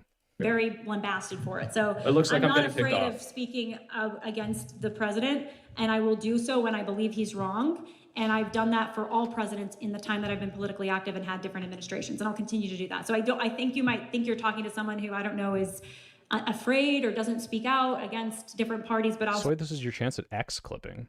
I hate making shorts. If you guys, if even one person decides to make a channel or an account that just clips shit that I say and makes me look cool and edit it, so it's like, oh, look, soy flexing superimposed on him owning, and I don't want to make that shit. But if you make it, Keep all the money, man. That's all you. That's you leeching off of my dumbassness, and I appreciate you. Take it all. I think you should be louder, but no, I'm not You misinterpreting follow my anything. ex. I'm banned. I'm permanently Then banned. how do you know I should be louder if you don't even know what I say? Because if you were louder, it would be on other platforms too, like YouTube. Have you follow my YouTube channel? By the way, to be clear, I was worried they were going to edit this. I'm very glad this is just the full live stream. So You listen to my show. I do. Well, not very much. I Okay, find it well, super boring. before you All right, say can I should be wait, louder, I you want to should build a listen to bridge. what I say. I want to build a bridge. So I think a lot of the I things love you're bridges. advocating Tell me. for are really great. I like the idea that you're like trying to make the foster care system better. I like. yeah, by the way, because you guys didn't see this, she had a whole spiel about like supporting mothers who don't get abortions, foster care systems, like post-birth, like sort of like meal plan sort of stuff. It seemed like the support structure that should exist for someone who doesn't want to get an abortion but can't support a baby. For all those people that get like elective abortions because they're like, I don't think I can bring a baby into this world. That's good, right? That's really good. And guess who's actually going to support that? It's the Democratic Party. So that's why I'm like, hey, maybe you should just switch to being Democrat and try to make a pro-life Democrat coalition, because I'm sure that it could happen, but it's not going to happen. You want more mothers to have more options. I'd love for you to help me. And I wouldn't say, like, I think you could be a very good pro-life voice in the Democratic Party, because these are the people that are actually advocating for the social programs and for the things that would prevent people from getting abortions or having the option to adopt, to have social care. I think you should be supporting Democrats and be. To be clear, I think abortions in general are going to go down when, we have more birth control, when we have more sex education. Republican Party doesn't support any of this, but also in her whole spiel, she's anti, sex before marriage. She's anti, you shouldn't be able to have just frivolous sex with anyone you want. And it's like, okay, loser. I think she was a virgin until she was 27. Guys, you shouldn't mock virgins. Like, maybe they're saving it, but you shouldn't mock people who don't want to save it till they're 27. Lila. Thank you, Jay Summer Spear, for becoming a big bean. Can you Can you give me a pro-life national Democrat? You could be the first one. Would you vote for me? I think there actually are some pro-life Democrats somewhere, right? I don't know where, but they don't exactly, they don't do so hot unless it's like a super contested district. Let me look this up, though. I'm curious. Oh, where'd it go? Do we have pro-life Democrat Congress? Are there any? Democrats for Life in America. This is an organization, political action committee. Anti-abortion Democrats in recent elections. Teresa Bukovinak challenged Joe Biden in the 2024 primary. Great. Connecticut House of Representatives. Be clear, like, there's enough that there's like, a very small list. Henry Kohler is the only anti-abortion Democrat in the House of Representatives. Okay, so there's like a couple sometimes. But yeah, it's not a big thing because pro-lifers suck and they don't have prescriptions to the Help Society. So. No. Well, then where am I going to go? How's that going to work? How is that going to work? I didn't say that you're the last person. I say you start the movement. I don't think it's going to work without people like you who seem passionately Democrat to actually care about lives that are smaller and more vulnerable than yours, like those in the womb. You have to care about them. Okay. Well, thank you and for the then conversation. maybe I'll run and you can It's pronounced Bukovinats or Bukovinach. Sorry. vote for me. Nice to meet you. Thank you. Great to meet you. All right. I don't know if there's anything else in this worth watching. I know there was like a DGGer who I met. He was kind of cool. This guy, but I don't know what he said. Oh, and this girl was like kind of advocating for stuff, but she didn't really push back. I was just on my phone the whole time. I was just texting Miguel and being like, "Fuck you." And this is John, by the way, guys. John, do you want to come on? Let's invite John on. Let's see what's going on. Oh, that's much too large. Much too large. But also not the right size. What are we doing here? Just cover this up. Fuck it. All right. I'm going to call John, guys. What does he want to talk about? Something about abortion. Oh, wait. Was there one more thing? There was not one more thing. Okay, let's call this. We're calling this guy.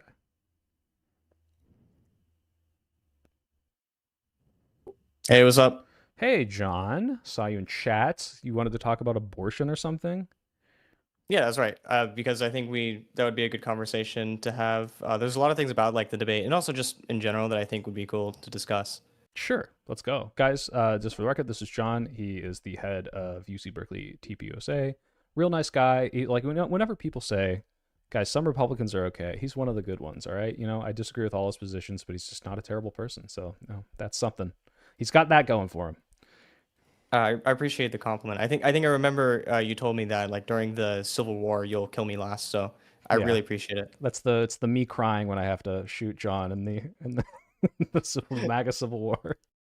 Yeah, so I take mostly like two accounts for like the impermissibility of abortion, and I think there's like something that like Lila Rose talks about like the fact that the fetus is a human life a lot, and I talk about that as well. But I think it's more important, so to speak, what the actual properties of the fetus like would entail, so then we can actually make like moral claims about it.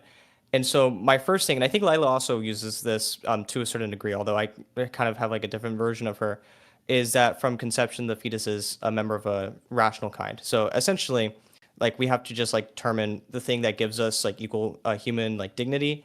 And there's certain like abilities that we can acquire and lose throughout life, and like consciousness is one of these things. And we need to be able to like have something to set to say that this is like a category of people that has equal dignity that we cannot just kill. And that's one of the way that I do it. And I say that there's not really a good line to draw, other than this sort of kind membership, which, by the way, we know that the fetus is a member of a rational kind because its teleology is ordered towards rational agency. And I kind of just say, like, what is the function of the human existence or system as a whole? And I would say it's, this sort of like higher ordered capacities that we have that animals or other non-human species like don't tend to have. And I think this also ties back to the sled analogy that she was talking about. So SLED, of course, standing for size, level of development, environment, degree of dependency. That's saying more so that these are the only factors that distinguish fetuses from born human beings, and that none of them would be a morally relevant discriminator, for instance. So that's, I think, like more so what SLED is trying to do there. And then, of course, there could be debates on like whether or not like level of development is something that's worthy of discrimination. And my second argument, Wait. Should we start on the first one? Sure, we can go. Yeah, we can start with the first one. So, like, it seems to me this is kind of just a more long-winded way of saying because we can't draw a line, we should just make it the objective, is this of humankind? And it is once sperm meets egg, right? I guess in a way, but it's more so it's like, what is the thing that makes us human and distinctly valuable? What makes anything distinctly valuable, I guess, is the question. We talked a little bit afterwards, and I don't think that a zygote or like human life is inherently valuable. I think it has the potential for value and it will develop value, but I don't value potential necessarily. So that's kind of, I think, where the disconnect's going to be. And so, like, for you to make me pro-life, you would have to tell me, why should I value this potential over valuing the pain and suffering of existing human beings? Yeah, so I actually don't think it's potential per se. I think it's more so like teleology, like what is ordered towards. And so since it's ordered towards this higher order capacities, that means it is actually right now a member of a rational kind. And then, of course, that stems on the fact that there's no other good line to draw. And then when you asked about like why that's like a thing to value, and that's the thing to value because I say that's the proposition that I would make for why we value human beings who are born and adults at all. I'm not sure I follow when you say like it's ordered towards being a rational being. Like this, I understand what you were saying, but it's meaningless to me because it's not a rational being.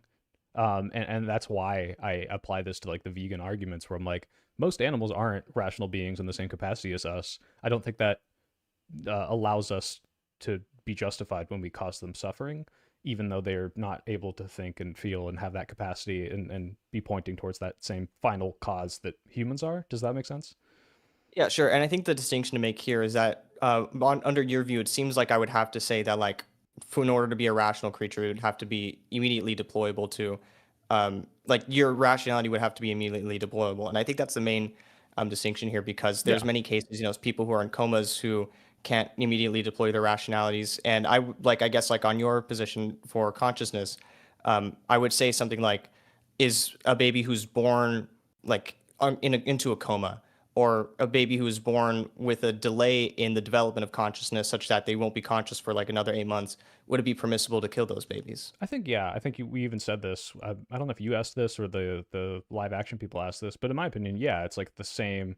Well, to be clear, this is a different argument than the capacity for consciousness. Because at that point, they have the capacity, but I would feel no moral qualms insofar as like you're erasing potential there. You're not getting rid of something. It's like, hey, there's a, let's say, 50% chance, or maybe like a 90% chance that this is going to become a thinking, feeling, human, breathing being. However, right now it's not. It's in a coma, has no brain activity, can't feel pain. I don't see what is lost inherently by getting rid of that other than potential. And unless you can tell me the reasons for not getting rid of that potential outweigh the pain and suffering and a misfortune that could be caused directly to the people who are making that decision if they don't do it, then I can't be convinced to not do it. Sure. So one way that we sort of like analyze each other's views would be to say, so I think your view leads to these insane, crazy consequences, and then you might say this view leads to your view and leads to insane, crazy consequences. And so with that being said, I want to ask like this sort of thing. I would already consider that an absurdity to be able to kill, like I guess like newborn infants who are not conscious yet, just because they're delayed in their development of consciousness. But furthermore, let's say like I had a sort of like syringe with this liquid or something that would intentionally delay the development of consciousness until the fetus grows to become like about 8 years old outside of the womb. Like, would it be permissible for me to then kill this baby or kill this 8-year-old human who's not hasn't experienced consciousness and use him sort of as like for organ harvesting or maybe as like a sex doll? One of those is a lot more loaded, but ironically, yeah, I think so. This is fine because, again, the thing that I care about when you're killing a person is either ceasing a previous conscious experience or causing pain or suffering. And if neither of those things are occurring, then I don't really mind if you're able to somehow genetically alter fetuses so that they never develop into human beings and they never feel pain and they never have the consciousness. Then it's like, okay, like this is something I don't know if you saw recently. It's sort of a side, but it's a very similar concept. There was like this photo of like a pig that was like, a concept genetically engineered without a head, still has, nipples, and they're using it to like pump food in, extract the waste, extract the milk, and eat the meat. And people called this an abomination against God. And I saw that and I said, that's awesome. You've found a way to completely eliminate suffering while continuing animal products. What is the harm being done here? And I just don't think there is one. Got it. So I would definitely take that as an absurdity, but I want to start questioning more some other portions. So for instance, I think it's implications in terms of like animals, for instance, is something that is problematic for the consciousness view. Like a pig, for instance, scientists could probably say that a pig would have a higher degree of conscious experience, or at least would have more qualities about consciousness that we tend to value than, say, a 1-year-old child. So, like, how would your like framework work in that regards? Like, would it be more wrong to kill a pig than a 1-year-old child? More wrong. I think so. I think there are pretty good arguments for this. Yeah. Okay, cool. So if we had like, and we could even say this about like cockroaches. So if we had like 2 cockroaches, that would be more wrong to kill than like a 2-year-old. A cockroach has a higher capacity than a 2-year-old? Well, there's 2 cockroaches. So there's 2 beings with consciousness that are probably like roughly similar to like a 1-year-old or a 2-year-old. Interesting. I didn't know they had that even level of capacity. But I guess we're getting to the point where like now we're doing like consciousness math. Weirdly enough, even though I do subscribe to a lot of vegan things, I guess once the baby is born, I think the potential does matter a lot because that development of consciousness, that development into intelligence, that's started already through the learning process. And I value that like conscious accumulation of knowledge and language more than I value, oh, there's going to be some physical development here at some point. And so maybe I'd take the Matt Walsh where it's like, how many monkeys would I kill to save one baby? And it's probably more than one, Sure. Yeah. Yeah, Does okay, that make then sense I what I'm would saying about like ask here. the valuing the like conscious development and the conscious potential there?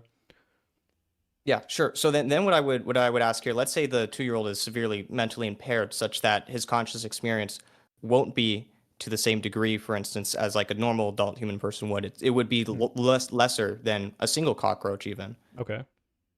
Like then would it be more wrong to kill the 2 cockroaches over that 2-year-old? Man, I mean, if the cockroaches aren't causing you any harm and I have to choose one, yeah, I might unironically choose the cockroaches. I know the visceral nature of that because, cockroaches are gross, but like if they're literally incapable of having greater conscious experience and it would cause more pain to do it to the cockroaches, yeah, the utilitarian conclusion there is I have to save the 2 cockroaches in this scenario. Yeah, I would suppose so.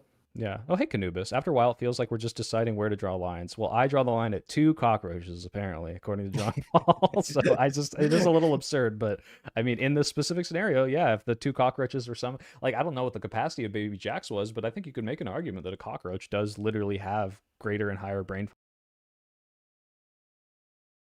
Fairly convinced after having watched the video now, but let's just say that was true. If it was like kind of like a vegetable person who like barely can react to stimuli versus a cockroach who can like feel actual pain and all that, like maybe I might value the cockroach more there. Then it's logically consistent. It feels gross because you're like, wow, you let a bug live over a person. It's like, well, we're weighing how much harm is being caused here. Yeah. Yeah. So, and I think you had a discussion with Franco after the event. I don't think I talked to you about abortion afterwards, but Is Franco the so guy from live I may action be with running over the some. camera and the mic? I'm sorry. Was Franco the one with the mic and the camera? Yes. Then yes, I did. Okay. So I think I heard that this was asked you, but I'm gonna ask anyways. Like, what about like an amnesia patient that goes into a coma, for instance? Like, would it be okay to kill that person? This would have to be hyper specific, but if the amnesia happened where it's like, okay, every prior experience is just wiped and they will never get that back, right? This is the equivalent of okay, I'm injecting this fetus with some sort of serum that causes it to develop physically, but it will just never have the consciousness. Then yeah, I think you can pull the plug there, unless there was like, yeah, something retained, right? So if there's not, if it's literally the equivalent of a brainless, consciousless fetus, then what are you erasing at that point? I think it's absurd because I think there's probably something there, which was why I don't think you can kill coma patients. They already have that brain stored stuff. But yeah, in this like very specific scenario, amnesia, instant coma, nothing there, completely gone, no chance of ever awakening. When they wake up, they'll be a 28-year-old with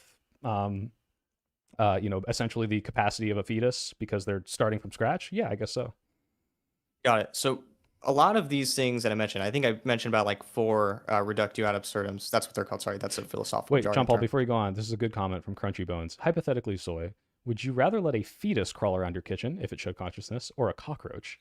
And in this scenario, if we had to make it 1-to-1, either there's an invasive cockroach in my house that I'm like, oh, gross, you're dirtying up the kitchen, or there's an invasive, severely mentally disabled fetus in my house crawling around. And if the cockroach had more consciousness and I had to pick one, I would get rid of the fetus, just to make sure it's consistent.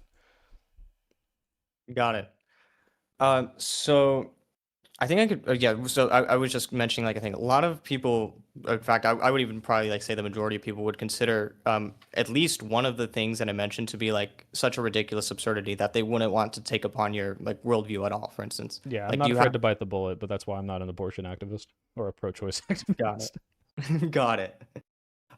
Okay, I want to present my second argument for the impermissibility of abortion, because you actually talked about like potential, like when does like potential matter, for instance. And I think this kind of like goes on that line, but I do want to characterize it as something other than potential because I think it's an actuality.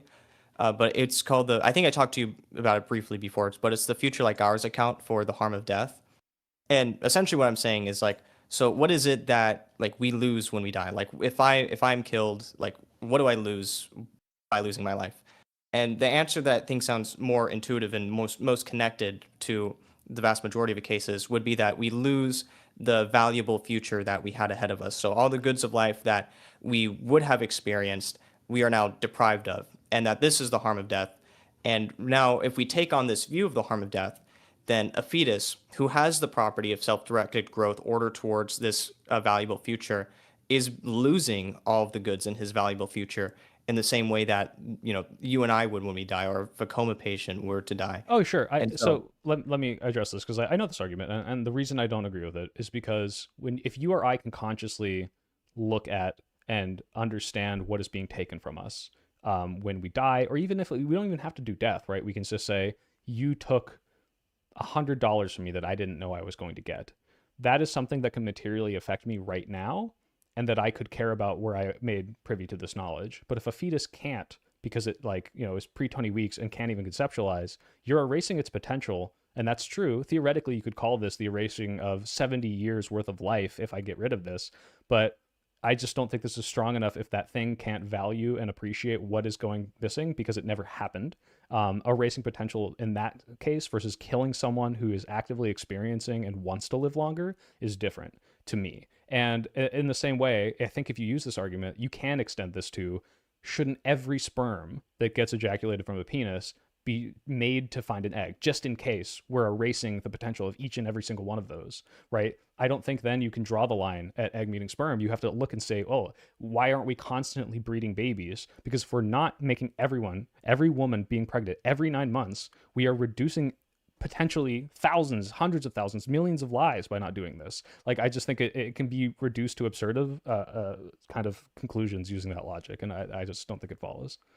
Yeah, so I don't think that those absurdities are that the view would entail those absurdities, and there's a few different reasons for that. Now, I can make like a lot of distinctions between sperm and egg cells and like an actual fetus, but the important part is that I index this future like ours property onto you once you already have the property of self-directed growth, because that means that like all else sort of equal, you will be on that trajectory to do that just as part of the nature of your own being. All else equal? Like, if nothing Like you changed, won't right? be Like, yeah, killed like, or well, right, like but there's like, not going to be a miscarriage or sure, something. like, yeah, a fetus will develop in the womb if all else equal. What is all else equal? Like, a lot of things just need to happen that aren't just, well, they'll just happen. A mother needs to continue to eat. She needs to behave certain ways that make sure she doesn't like put the fetus at risk. Like, there's all sorts of things that are going to be happening that need this to happen. And I think you can't just apply that to, oh, well, now that the sperm has met the egg, like, it will develop into a person. Like, well, no, not really. It's not going to do it on its own. It requires nourishment. It requires like an environment that's not going to cause it to shift around and be damaged. Like, there are so many things that need to happen, and I think there's no reason you couldn't apply this to single-celled sperm. Like, there's just I don't think you can distinguish these things. There's and this will actually, when I discuss the violinist argument with you, this actually applies in terms of like how we define ordinary means of care versus like supererogatory means of care. So that's something that's part of like another discussion. But in this case, I don't actually like care about the fact that you need to take like positive actions in order to like have this fetus become like into like an adult person. I just care more about the fact of the property within itself. And I use the all else equal, like it will become this, because we know that that's just how we identify the property, for instance. We just know that the fetus has this self-directed property, self-directed growth property, I mean. And so, like, how are you, like, I maybe it's unfair to ask you, but how do you draw that it's self-directed if it's not self-sustaining, requires tons of external decisions to continue it? I view this the same way as like, baking a cake or building a house, and to say like, well, the pieces are there, therefore we should value it, is not the same as like, you didn't blow up my house if you took my blueprints and my wood and you pushed it aside. You erased the potential for it, and that still maybe should have consequences depending on how you did it. This isn't a one-to-one because I might value that house that's about to happen. And in the same way, by the way, if someone aborted a baby for you and you were not consensual to this, I don't think it should be tried as murder, but I think you should be punished. You did erase a potential that I valued, and I didn't have any say in this. Obviously, there's the bodily autonomy thing too, but like that's something else, right? Like it's not murder in my opinion, but I see what you're saying. But I don't know how are you drawing this self-direction and distinguishing it just because the DNA is there to cellular reproduction. Yeah. So the sperm and egg cell don't undergo cellular reproduction in the way the fetus does. Sure. Yeah. So that's basically it. Is that it is part of the nature of its being that it will go on to be this thing if it has all those things that are sufficient for it to lead to that. So that's really all I care about. The sperm and the egg cell, for instance, and this comes back to like the absurdity that I was gonna mention. So I'll trace back to that on like, for instance, like, is contraception akin to murder? It would not be akin to murder for that reason, partially because of that, but also because it requires like certain actions to create a being that has this future like ours property and that has cellular reproduction. Whereas like in the case of the like aborting the fetus, like that's you taking an action that takes away the future like ours from the fetus. And so there's, like I said, there's many things to distinguish here. One is potential humans. The other one is a human with like potential. And I sort of like don't like to using the word potential, but all it just means is like future like ours in this case. Yeah. So like when you use contraception, the chance for a sperm and an egg cell to cease to exist and become a being with a future like ours, they lose the chance to obtain that, but they don't lose an actual future like ours that they have. Why not? because in one case, like with using contraception, you're just deciding not to take the steps necessary to produce this sort of being. Whereas when you get an abortion, you're taking away a future like ours that's the fetus actually possesses. But if a sperm would otherwise become a fetus if I weren't to use the contraception, why am I not taking it away from that sperm? Yeah, so here's the thing that you're actually appealing to. You're appealing to what I would call a potential rather than an actual potential. This is like what do you call it? Baby? Yeah, baby, Yeah, baby. yeah. Yeah, I know. It's very similar to that. I'm using that because it's like easy to kind of understand in this sort of way. But I'll explain it more like right now. Is essentially that I'm saying that the sperm cell will become a different organism that has a future like ours versus like the organism already having a future like ours. So I'm saying that the fetus already has this, a sperm and an egg cell don't. And largely we can justify this based off of like the mereological composite. And also there's a certain thing about biological continuity that I'll go into. So, and the original creator of the argument, Don Marquis, this was sort of his response, is that he would index it to an individual. So sperm cell and an egg cell, they're not an individual at all. They are two parts that cease to exist once they become the whole of the fetus that now has a future like ours. Whereas we can then index the fetus undergoing cellular reproduction onto the trajectory of adult personhood, that then we would then say like, yeah, this fetus has. Why do you say the egg and the and is an sperm cease to individual. exist? I'm not sure I follow. Oh yeah. Like just the they cease to categories exist of when egg you and become a sperm cease to zygote. exist, but like the material that was individually in each of those things is still present in the union. Yeah, sure, but the essential properties of them are fundamentally changed. So essentially, like what I would say is that what determines like one mereological unit. I'm sorry if you don't understand the word mereological. Yeah, Just I don't, but I'm okay. just using it in Yeah. context to follow along. But you can Yeah. explain it if you want. I don't think it needs too much explanation. I'll just stick to words like unit or individual. Basically, mereology is just like the study of parts and wholes, and like when we can identify things as certain things. So what I'm saying is that there's only one point in which there is an individual that exists that has that undergoes cellular reproduction and is ordered towards the future, that like it has the property of self-directed growth. There's the individual sperm cell or nor the individual egg cell have this property, and it's only like you saying that the two like put together and becoming a zygote, which is a different entity, still has some same material like components, but is a different entity, now possesses cellular reproduction, now possesses these certain properties that change its trajectory. That's where we can make the distinction. No, I understand. I guess to me this just seems arbitrary. I understand you don't think it is, but like it matters not at all to me that like you are, I don't know if this is tautological, but saying it's different now because I decided that this is the point where it's allowed to be called different. And it's like, okay, but I don't see it that way. And the arguments as to whether or not you're preventing a potential is still apply. Yes, it will develop, all things considered, normal. But if a woman just doesn't have to abort it, she could just eat differently and suddenly this wouldn't happen. If a woman didn't use contraception, the sperm doesn't meet the egg. Like all of these arguments against the erasing of potential don't matter to me if the person's potential being erased either one, can't value that potential, or two, like is not being harmed directly. And so regardless of whether or not it can self-sustain is irrelevant to me because it doesn't, there's nothing of there to be valued yet. So I get what you're saying, but like it's not sufficient enough to me to say, and therefore I can't do it.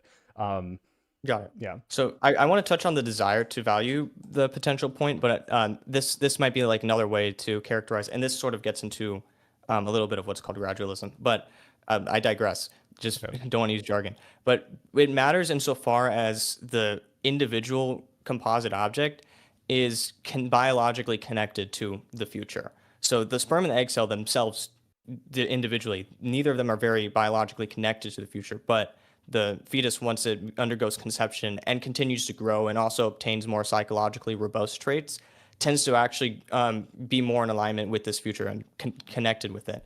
So it's like you would say like that it leads to the conclusion of sperm and egg cells having to like always having this potential, and like there being a necessity for instance for women to get pregnant at every turn possible.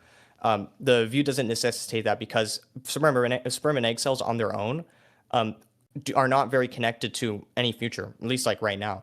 And essentially like what I'm saying in a contraception objection, like to respond to a contraception objection, is that it's like very similar to like a sperm and an egg cell just existing, for instance, and not like an actual future like ours being there to manifest. Oh, just a quick distinction though. You also would support, or condemn any contraception that was like post sperm and egg meeting contraception, right? You would consider this an abortion?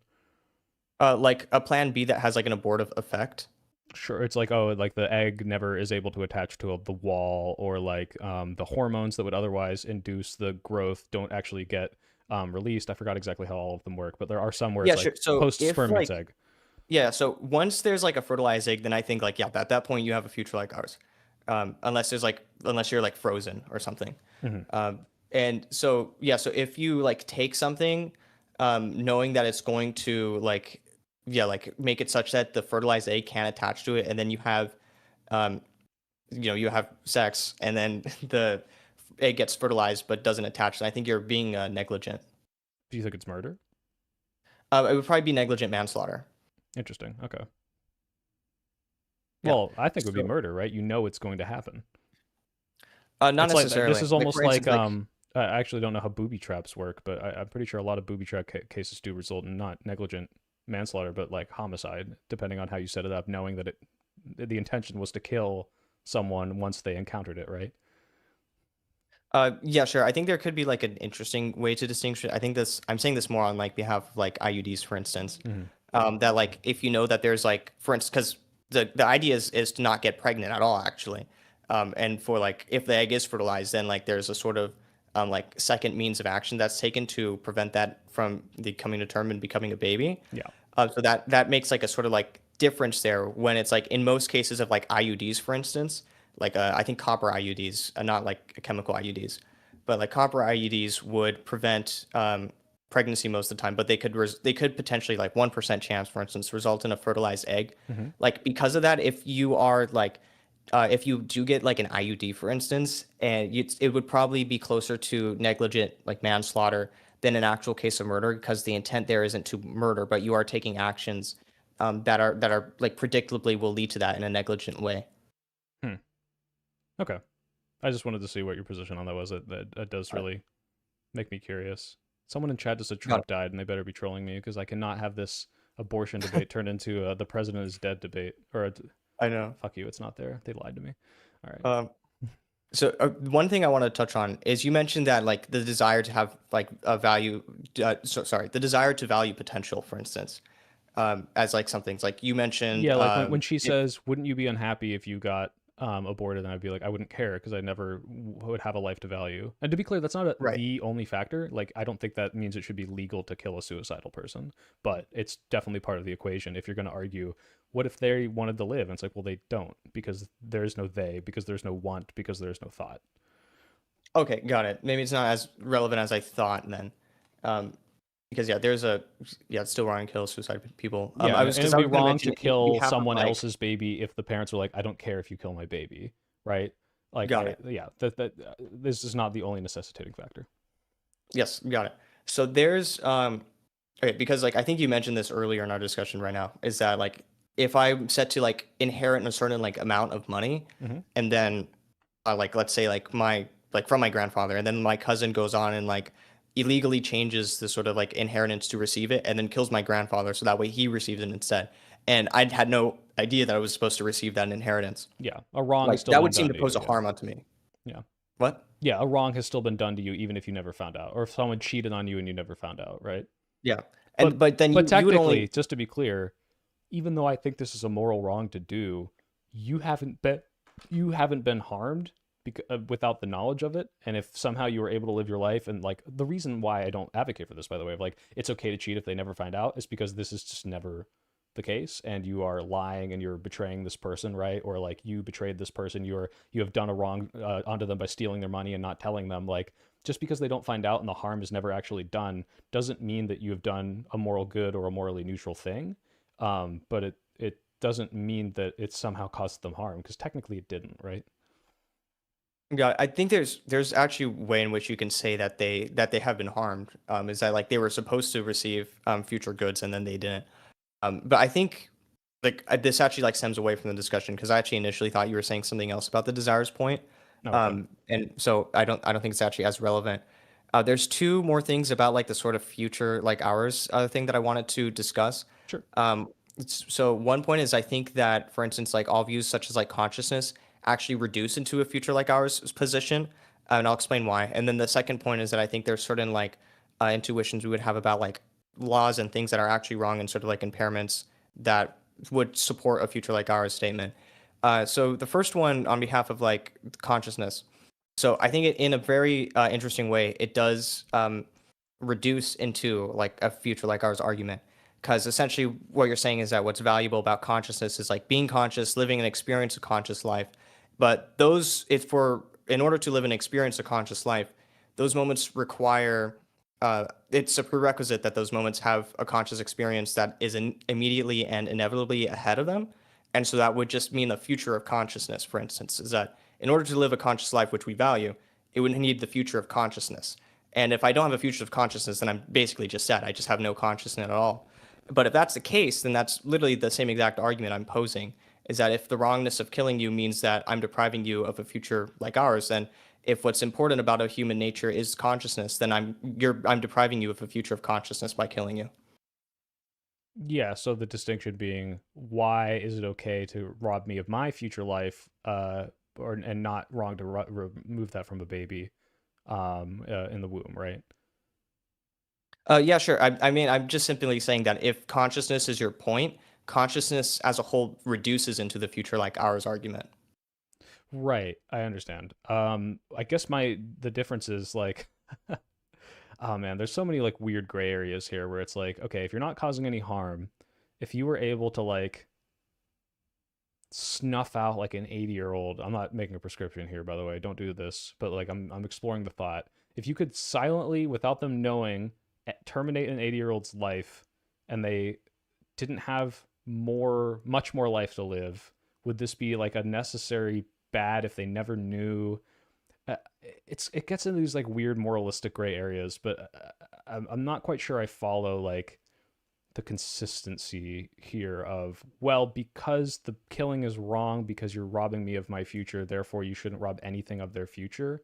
I don't know if that necessarily follows for something that hasn't come into existence yet, or like, I guess, what is materially being lost when this happens, and how should it be punished? You can, like, if you were to come to me as a pro-life person and say, I mourn the loss of every abortion because that could have been a baby, that could have been a person, that could have been 70 years of life. I don't think you're wrong to say this, even if I don't think it's murder. You can value that potential, but whether or not that potential is the same as the potential of someone who's already alive, I think is the distinction, right? Sure. So there's actually, and this kind of follows into like my account of like personal identity and so forth, is that I take a gradualistic sort of approach to the future like ours account. And I think as you start becoming more biologically connected to the future and develop more psychological traits and have like psychological connectedness, I think that actually adds to the amount of harm that is being induced onto you. Now, but I still know that the theory of future like ours would still apply to someone who is like less psychologically, like who does not have psychological traits. And we can like sort of examine this through like a thought experiment. So like if I were to say like, would you rather live like 5 years of your life right now, or would you rather live like 6 years but you forget everything in your past? And Yeah, it's like, obviously the 5, right? yeah, so I would say the 5 as well, because like living the 6 years feels like restarting my life, and it's like, yeah, I would choose the 5 years. Right. But then I could wait, hold also on. We can say, weigh these things differently, right? And this is, I guess, my question to you.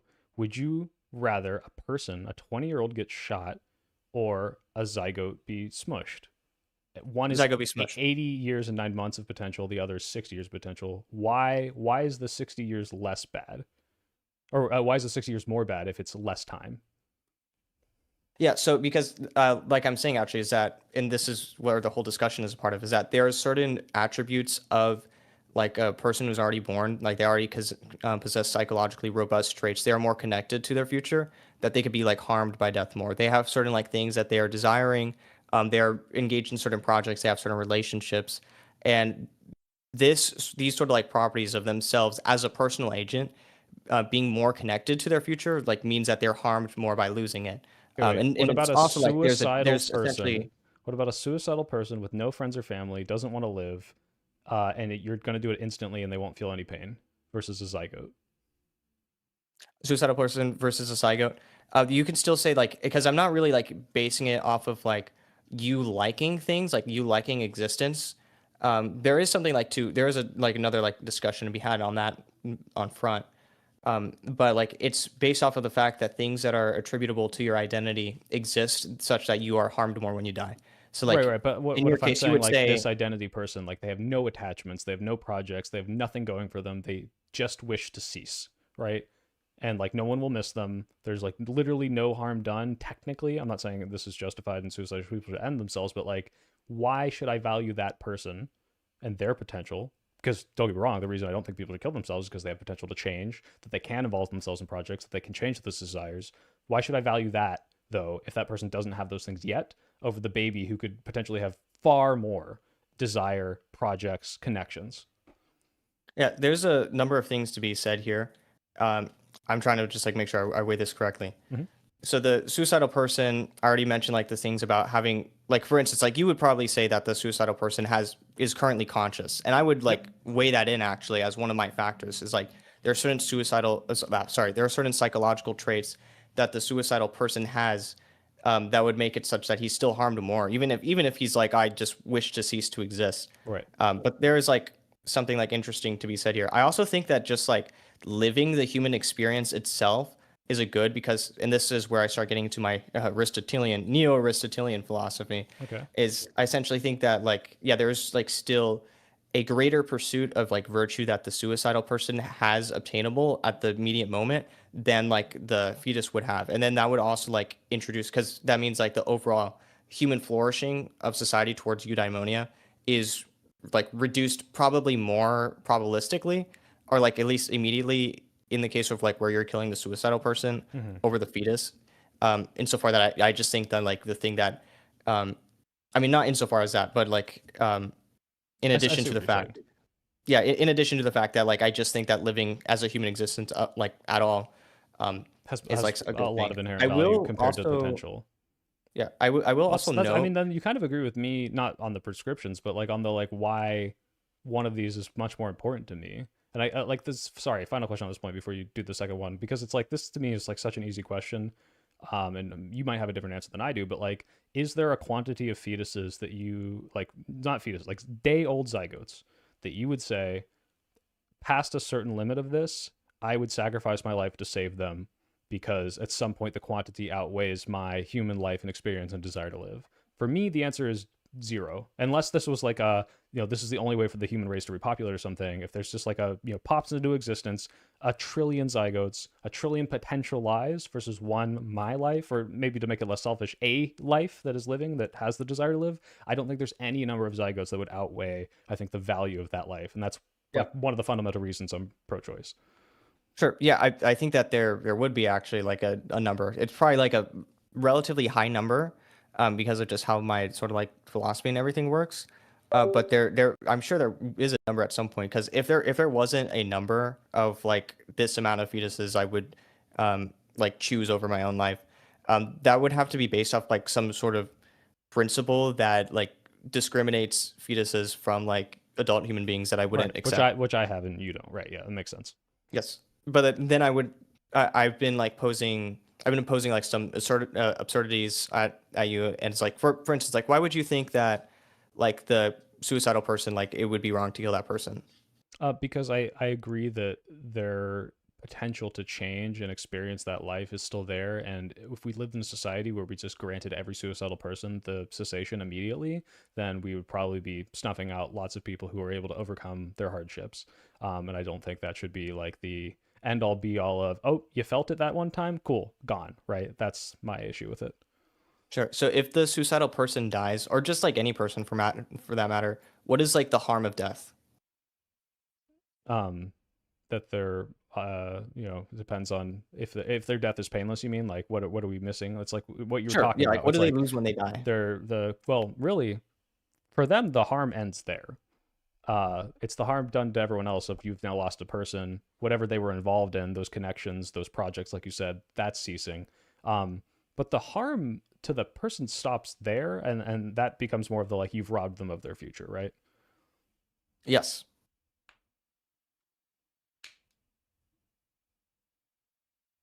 Sorry. What did you want me to Oh no, elaborate more? well, yeah, no, but like, again, the difference being like I think the ceasing of a future of a zygote matters a lot less than the ceasing of a future of a person who already exists.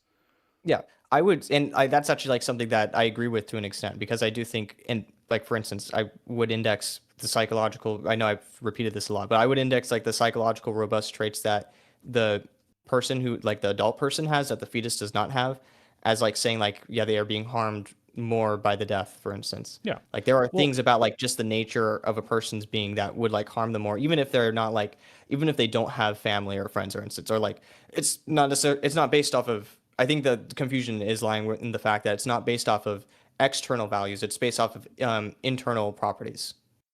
yeah, no, I do see what you're saying there. But you said it wouldn't be 1-to-1 for you, right? For a zygote and a person, like there would be a number. It wouldn't be an infinite number like me, but there would be a number greater than one.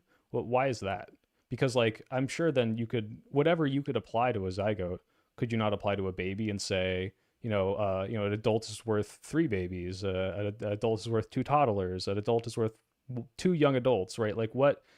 Why is it not a 1-to-1 for you if these are both the same kind of thing with the same capacity and you view it as murder if you're getting rid of these things, or at the very least negligent homicide? Yeah. So this is like this gets into like interesting questions, and I don't think it's actually like very. I don't think it matters a lot in terms of like evaluating my view, and the reason for that is that like it's still morally impermissible to kill either. It's like just even though like I think it would be more wrong to kill a 15-year-old than a 1-day-old zygote. That doesn't mean that I don't like value both of them in a very like unique way. I still think they you don't have value them equal equally, human right? dignity. I think they both have human dignity in a special way, and they both are harmed significantly by death. And then you said like what I say like an adult is worth like 3 different infants. Like that's where it's like starts getting. This is like just where like the math gets a little confusing. Yeah. It's more difficult to draw the line because like then like a newborn infant, they now they're conscious, they're viable, they have like But they can't produce starting value to for report shareholders. So like, what's the point? yeah. So there's starts to get hard to weigh, and there's actually even ways to say that, for instance, under my view, like it would be more wrong to kill like, or I don't want to phrase it as like more wrong to kill someone, like there's just like certain ways in which someone is like harmed more by the death. So I think I want to like make that distinction there. Sure. That it's not necessarily like maybe more. we might have to end on there because my camera's overheating and I have to go work on a video. But yeah, let's why what is that distinction? Okay, there is one other thing that I wanted to. Okay, well, what are the other things then? Discuss. I'm sorry. Well, we can do both. Yeah. Okay, so, yeah, the distinction matters just because like I still want to say that like yeah, I am valuing them all as persons and saying that they're harmed significantly such that we should protect them both from the harm. I was going to say that it has like some intuitive force and power behind it, just because of the fact that like for instance we would see like the death of like a 90-year-old person, natural death, as something that's less tragic than like a 5-year-old dying, a healthy 5-year-old like dying due to like unforeseen circumstances, Yeah, like and a that's car why crash. like you know because we do value that potential. yes. So that's yeah. So I think but that's where the future like ours argument comes in, is that yeah, there's more probabilistically like a larger amount of future with someone who is more connected to it than this other person. So we can say that like realistically, based off of those probabilities, they are being harmed by death slightly like more. Yeah, I agree. Now, It's just like I draw the distinction of if they don't have that experience yet, it matters much less to me. And although I don't think you should say that has no value, that the value is so insignificant compared to the value of like a person that it's not worth considering seriously punishing people for extinguishing it. But yeah.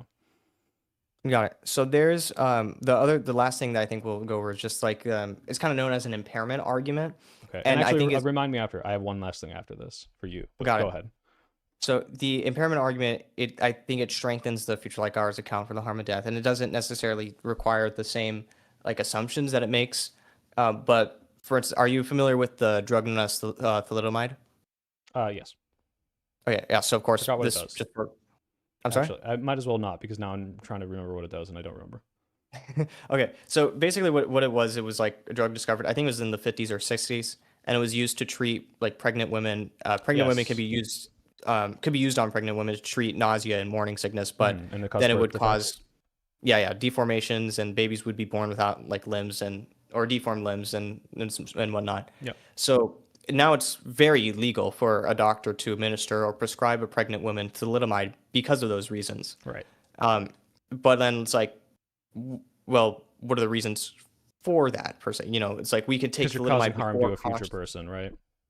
Yeah, of course. There's that, and there's like a few other things like to mention that like Well, strengthen it. Tell me if this makes sense, because in my opinion, the development matters there, because I think someone, like, let's say a pregnant woman wanted to drink and do meth, but there was 100% chance she was going to do have an abortion. I think this would be fine, because you're not causing harm to a person with conscious thought. You're extinguishing a potential by having the abortion, but therefore all of the things that could cause the birth defects won't matter, because you're not going to have that baby. Versus if you're going to cause birth defects in a baby, what you're doing is acknowledging that I'm going to cause future harm to a thinking, feeling thing, just like setting up a booby trap, just like saying, like, yeah, I'm gonna stab this guy 2 weeks in the future. Like, this is just saying I'm going to cause material harm, but I'm planning on it, and that's why I think that's wrong. I don't think it's wrong because you're, Sure.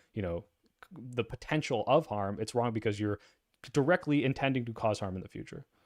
Yes, I just think that, like, for instance, I think that every explanation that you have to offer, including that one for, like, it tries to use clever framing to like go around it, but I don't think it actually succeeds in doing so, because it has to evaluate the harm on the basis that there's like some sort of like future that the fetus will have that it is being sort of like harmed from. And like, for instance, and it's harm in the same type, just to a greater degree. So for instance, when you get an abortion, like if you take thalidomide and get an abortion, the effects that the impairment that thalidomide would have on the fetus is sort of overridden by the fact that you're causing a larger degree of harm.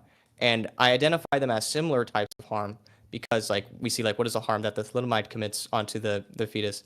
And it would be like the harm of like eliminating abilities or destroying future goods. Like I won't be able to have a right hand that I could like reach to the top to like grab cookies with or something.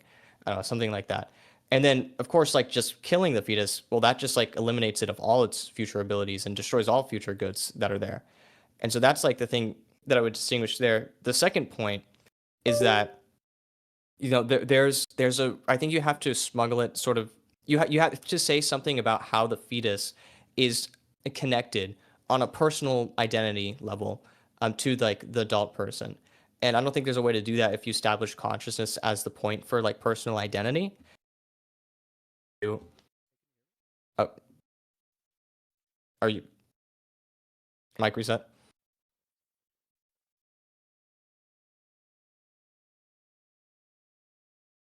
I do not hear you if you're speaking right now.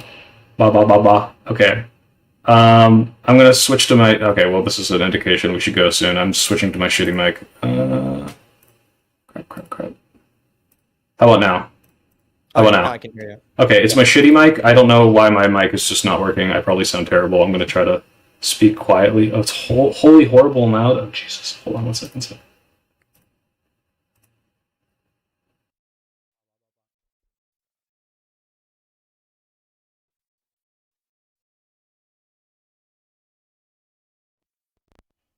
All right, how about now? Okay, we're back. Cool. Hold on, and I'm going to switch this one back. All right, sorry, I interrupted you. Could you start from the beginning of this last one? Can you hear me now, guys? Okay, we're good. Okay. I can hear. What was the last thing you heard? I don't know. I got so distracted by everything breaking. Got it. Okay. I could just like restart essentially what I'm saying. Yes, please. So the thalidomide. Just... the last thing I remember was thalidomide gets overruled by the abortion, etc. Yes. So yeah, the harms that are committed to like onto the fetus due to the use of thalidomide is overridden by just like the greater harm that depriving him of his entire future like innates onto a person. Right. Like if you were going to pinch someone, but you kill them before you pinch them, the pinch is irrelevant. Yes, and it could like for instance, I could say like a comatose patient, if I chop off their arm, and then kill them afterwards, it's like they don't experience the harm that chopping off their arm like would have done onto them, because they're just like losing something like that's even like that just overrides that entirely. And I'd say that the thalidomide in particular, we can use this as evidence to imply that killing is also wrong, because it's harm committed onto the fetus for the same reasons, for like the same in the same type, is that like it eliminates certain abilities that for the fetus and also destroys their future goods. And like there's not really like a way to like, so there's ways people try to use language to circulate around that, but it's not really effective because I think every time you have to say something like, "Oh, well, there's actually going to be a future that's like like impaired, so to speak," and then it's like, okay, well, the ultimate impairment for a future is just losing it all entirely, and so that kind of like entails Well, I don't the consider that view. the same though. I mean, right? Like think about these two situations. One is I'm going to abort this fetus before it gets born, has consciousness, can feel pain, and the other is I'm going to kill it when it's 2. And when it's 2, you're materially depriving it of the conscious experience it already has, of all of like the, mid projects, like you said, of desires, of the wants and feels. But if you do this before, when it's a zygote and there's nothing to perceive and feel that, then I don't think these are the same things. And in the same way, like I still don't understand, like you have to acquire, this goes back to your other argument, you have to attach this idea of it will self-develop now. Otherwise, you can just make these arguments about sperm and egg that are like, yeah, I'm technically I am reducing the potential of that sperm to meet the egg to become a zygote by blocking it. But who cares, right? Like this doesn't matter nearly so much to me if this like in all other cases it would, but it's like in all other cases this sperm would meet the egg if I didn't put a barrier in front of it. Like this just isn't entirely convincing to me as to why then I should value it. Yeah, well, I mean, it's actually like the point that I was making on in terms of contraception is that no, that it wouldn't have met the egg if all other cases, essentially because like using contraception is the same as just like basically deciding to stay abstinent from sex in a way, in such a No, way like that it with a relates to the condom, like creation. a physical barrier is like literally Yes, preventing yes, the sperm from being the egg, right? Like this, yes. if I Because weren't to I mean, have this like, 'cause physical that's like a barrier, barrier, but it's a barrier in the same way that like just choosing to not have sex is a barrier. Is that you're taking precautions to ensure that's a thing that's not going to happen, or at least is not probable to happen. but it could, right? Actually, this is this is my question for you. You don't have to answer. Do you have sex? Like I know you're not married. I have before, but I'm not planning on doing it again until I get married. Oh, okay. Okay, but when you do before, do you hold yourself to the standard like there's going to be a potential for me to kill something or like I might, cause the death of a baby with my partner because my partner may well I'm assuming we're straight. My partner like didn't realize they were pregnant and accidentally killed their baby by miscarrying on like not eating the right things or exercising too much. Like are these things you take into account when you have sex? Because I don't, because I don't value these zygotes the same way that you do. But to me, like with these prescriptions, it seems like the world we should live in is every single time anyone has sex, it should be like constant protections. Like the mother should be put under all these machines and monitoring to make sure the baby doesn't die. Like because otherwise, like people are going to perish. It seems absurd to me. And Well, I'm I asking this not don't. as a gotcha, but just as like a, how do you square the circle? Yeah, I don't think it implicates that, like at all, actually. There's like people like very much underestimate the amount of like deaths that won't be investigated as homicides just because there's like loose ends. You definitely don't have to do pregnancy monitoring. Like you don't have to do everything in your power to keep someone alive. You just cannot also like make it like a service to go and like kill people. So like that would be like the distinction I would make there. And yeah, and Should we I punish would people if still. they can kind of like knowing they're pregnant, knowing they can't get abortion, force themselves to miscarry, but with plausible deniability? If there's plausible deniability, like that's probably just like an unfortunate case where there's not much that can be done policy wise. And I would like for instance, like in Texas where there's an abortion ban, like miscarriages are like basically never investigated. Right. Like there could be like certain circumstances, but like it would have to be like huge amounts of like evidence and circumstances that would show that like there's foul play at hand. For instance, in order for it to be like, okay, now we should like investigate it, because like normally if like an elderly person dies alone in their home, or even if like an infant has like sudden infant death syndrome, we wouldn't like just investigate it as a homicide, and we wouldn't be like constantly monitoring We people's wouldn't, but homes. shouldn't we? Shouldn't we now start doing Should this to every miscarriage? If it's no, potentially a murder, like if every single one of no, these is potentially no. someone murdering someone, right? No, no, we shouldn't. I mean, like potentially, the answer is like potentially, like yes, like maybe, but it's like there's too many loose ends, and so I wouldn't really say at all that there's like it's logical consequence to do that. It's like, and by the way, I do also want to mention like just if we're like wrong on policy or we have like certain like weird policy consequences, that wouldn't at all like That wouldn't change the moral refer to like prescription, no. Yeah, it's just like a weird policy By the way, prescription. So chat's there's calling you definitely out that you got to experience premarital sex, but now you're waiting. Seems like cheating to me. Oh, now I'm it curious. has Holy. it has a lot of no, it has a lot to do with my personal growth. I wasn't like as religious when I had sex, but now I'm like very Catholic. So I've changed. I've gone from I used to be a sexual He used fiend. to be cool and get laid, and now he's a nerd that we should bully and shove in a locker. He's ran through. He had sex once, guys. He's fucking used up. Yeah. So yeah, that's basically like the personal reason on I Twitter. So I understand. would Yeah. It's like definitely if you yeah. disagree with the like prescriptions of a society that would follow the logical conclusions necessary to keep all these zygotes alive, that doesn't mean that you still don't think they should be kept alive to Yeah, the best extent of exactly. society. I understand. Exactly. Yeah, I'm not. And I do think Yeah. like I would think that people ought to for instance, I think you ought to wait until marriage to have sex. I think you ought to not use contraception during marital sex actually, but that goes on another point. Nerd. There's like a certain Sorry, go amount ahead. of things that you ought to do, but I also like wouldn't make it illegal. Like I wouldn't make it illegal at all to like choose to have premarital sex. But I do have objections to people who are like very entranced with hookup culture, who just go out and they just like sleep with as many people as they want, and they want to have all the sex and all the fun, and then they just want to be able to kill their baby. That's just how I see it. Yeah, I think most of those people don't view it as killing babies, which is why it's okay and why I don't condemn people. But I understand, like, if you truly do think getting rid of zygotes killing a baby, yeah, it's pretty abhorrent watching all the floozies out there having fun. I get it, but yeah, Yeah. I guess So yeah, I fundamentally, I think don't think we're ever going to come together on this. It's just one of those like you and I just have different prescriptions on what should be valued, and I view the harm being done to protect unborn zygotes from 0 to 20 weeks as worse than protecting the zygotes to harm the people. It's just not yes. worth it to me. So Yeah, we got slightly sidetracked from the thalidomide point. There's another oh yeah, point about that I wanted to make actually. okay, go ahead. So, and it has to do with like personal identity in relation to like us in relation to the fetus, for instance, Mhm. which is like, like, if consciousness is your marker for personhood and not conception, then there's like certain like problems that introduces. So let me just like give like a case, for instance, like this is the case of Mary, Bob, and Bill. So Mary, of course, she's a mother. She can Marry well, Bob not a and Bill. mother, That yeah. sounds polygamy. I don't know if I'm gonna marry Bob and Bill and gay.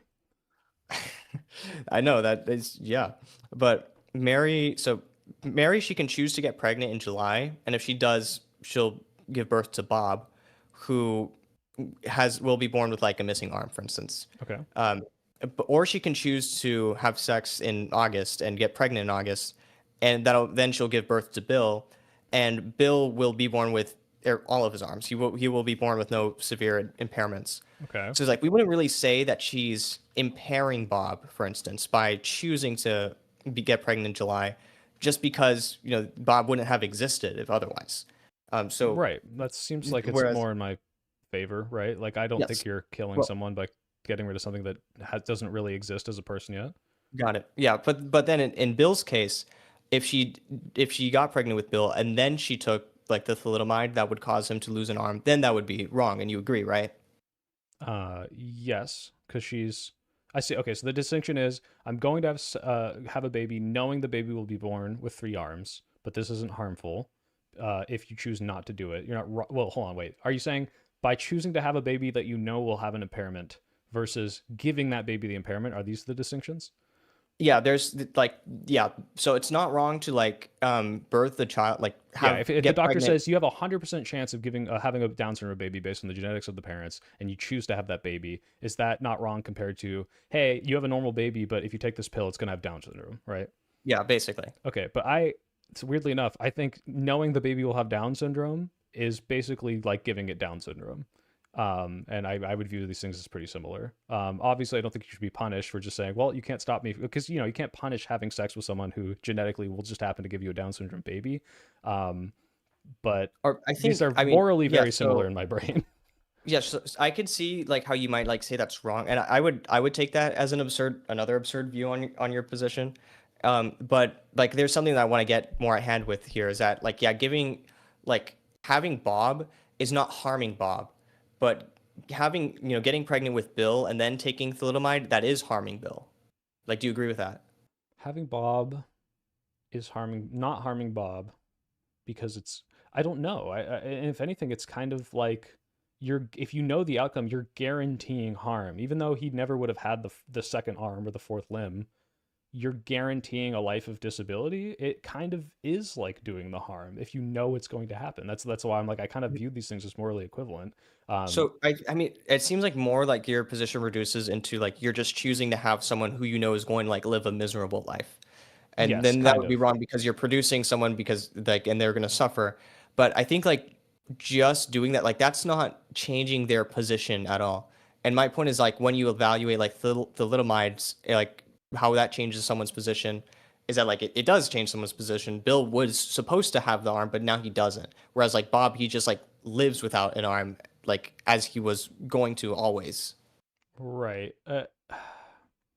It's kind of hard because again, the absurdity of the claim is like you would have to know that this is the case. So assuming you didn't, if you're choosing to make it worse, that's the distinction in my brain. And if you did know, that is choosing to make it worse for that person.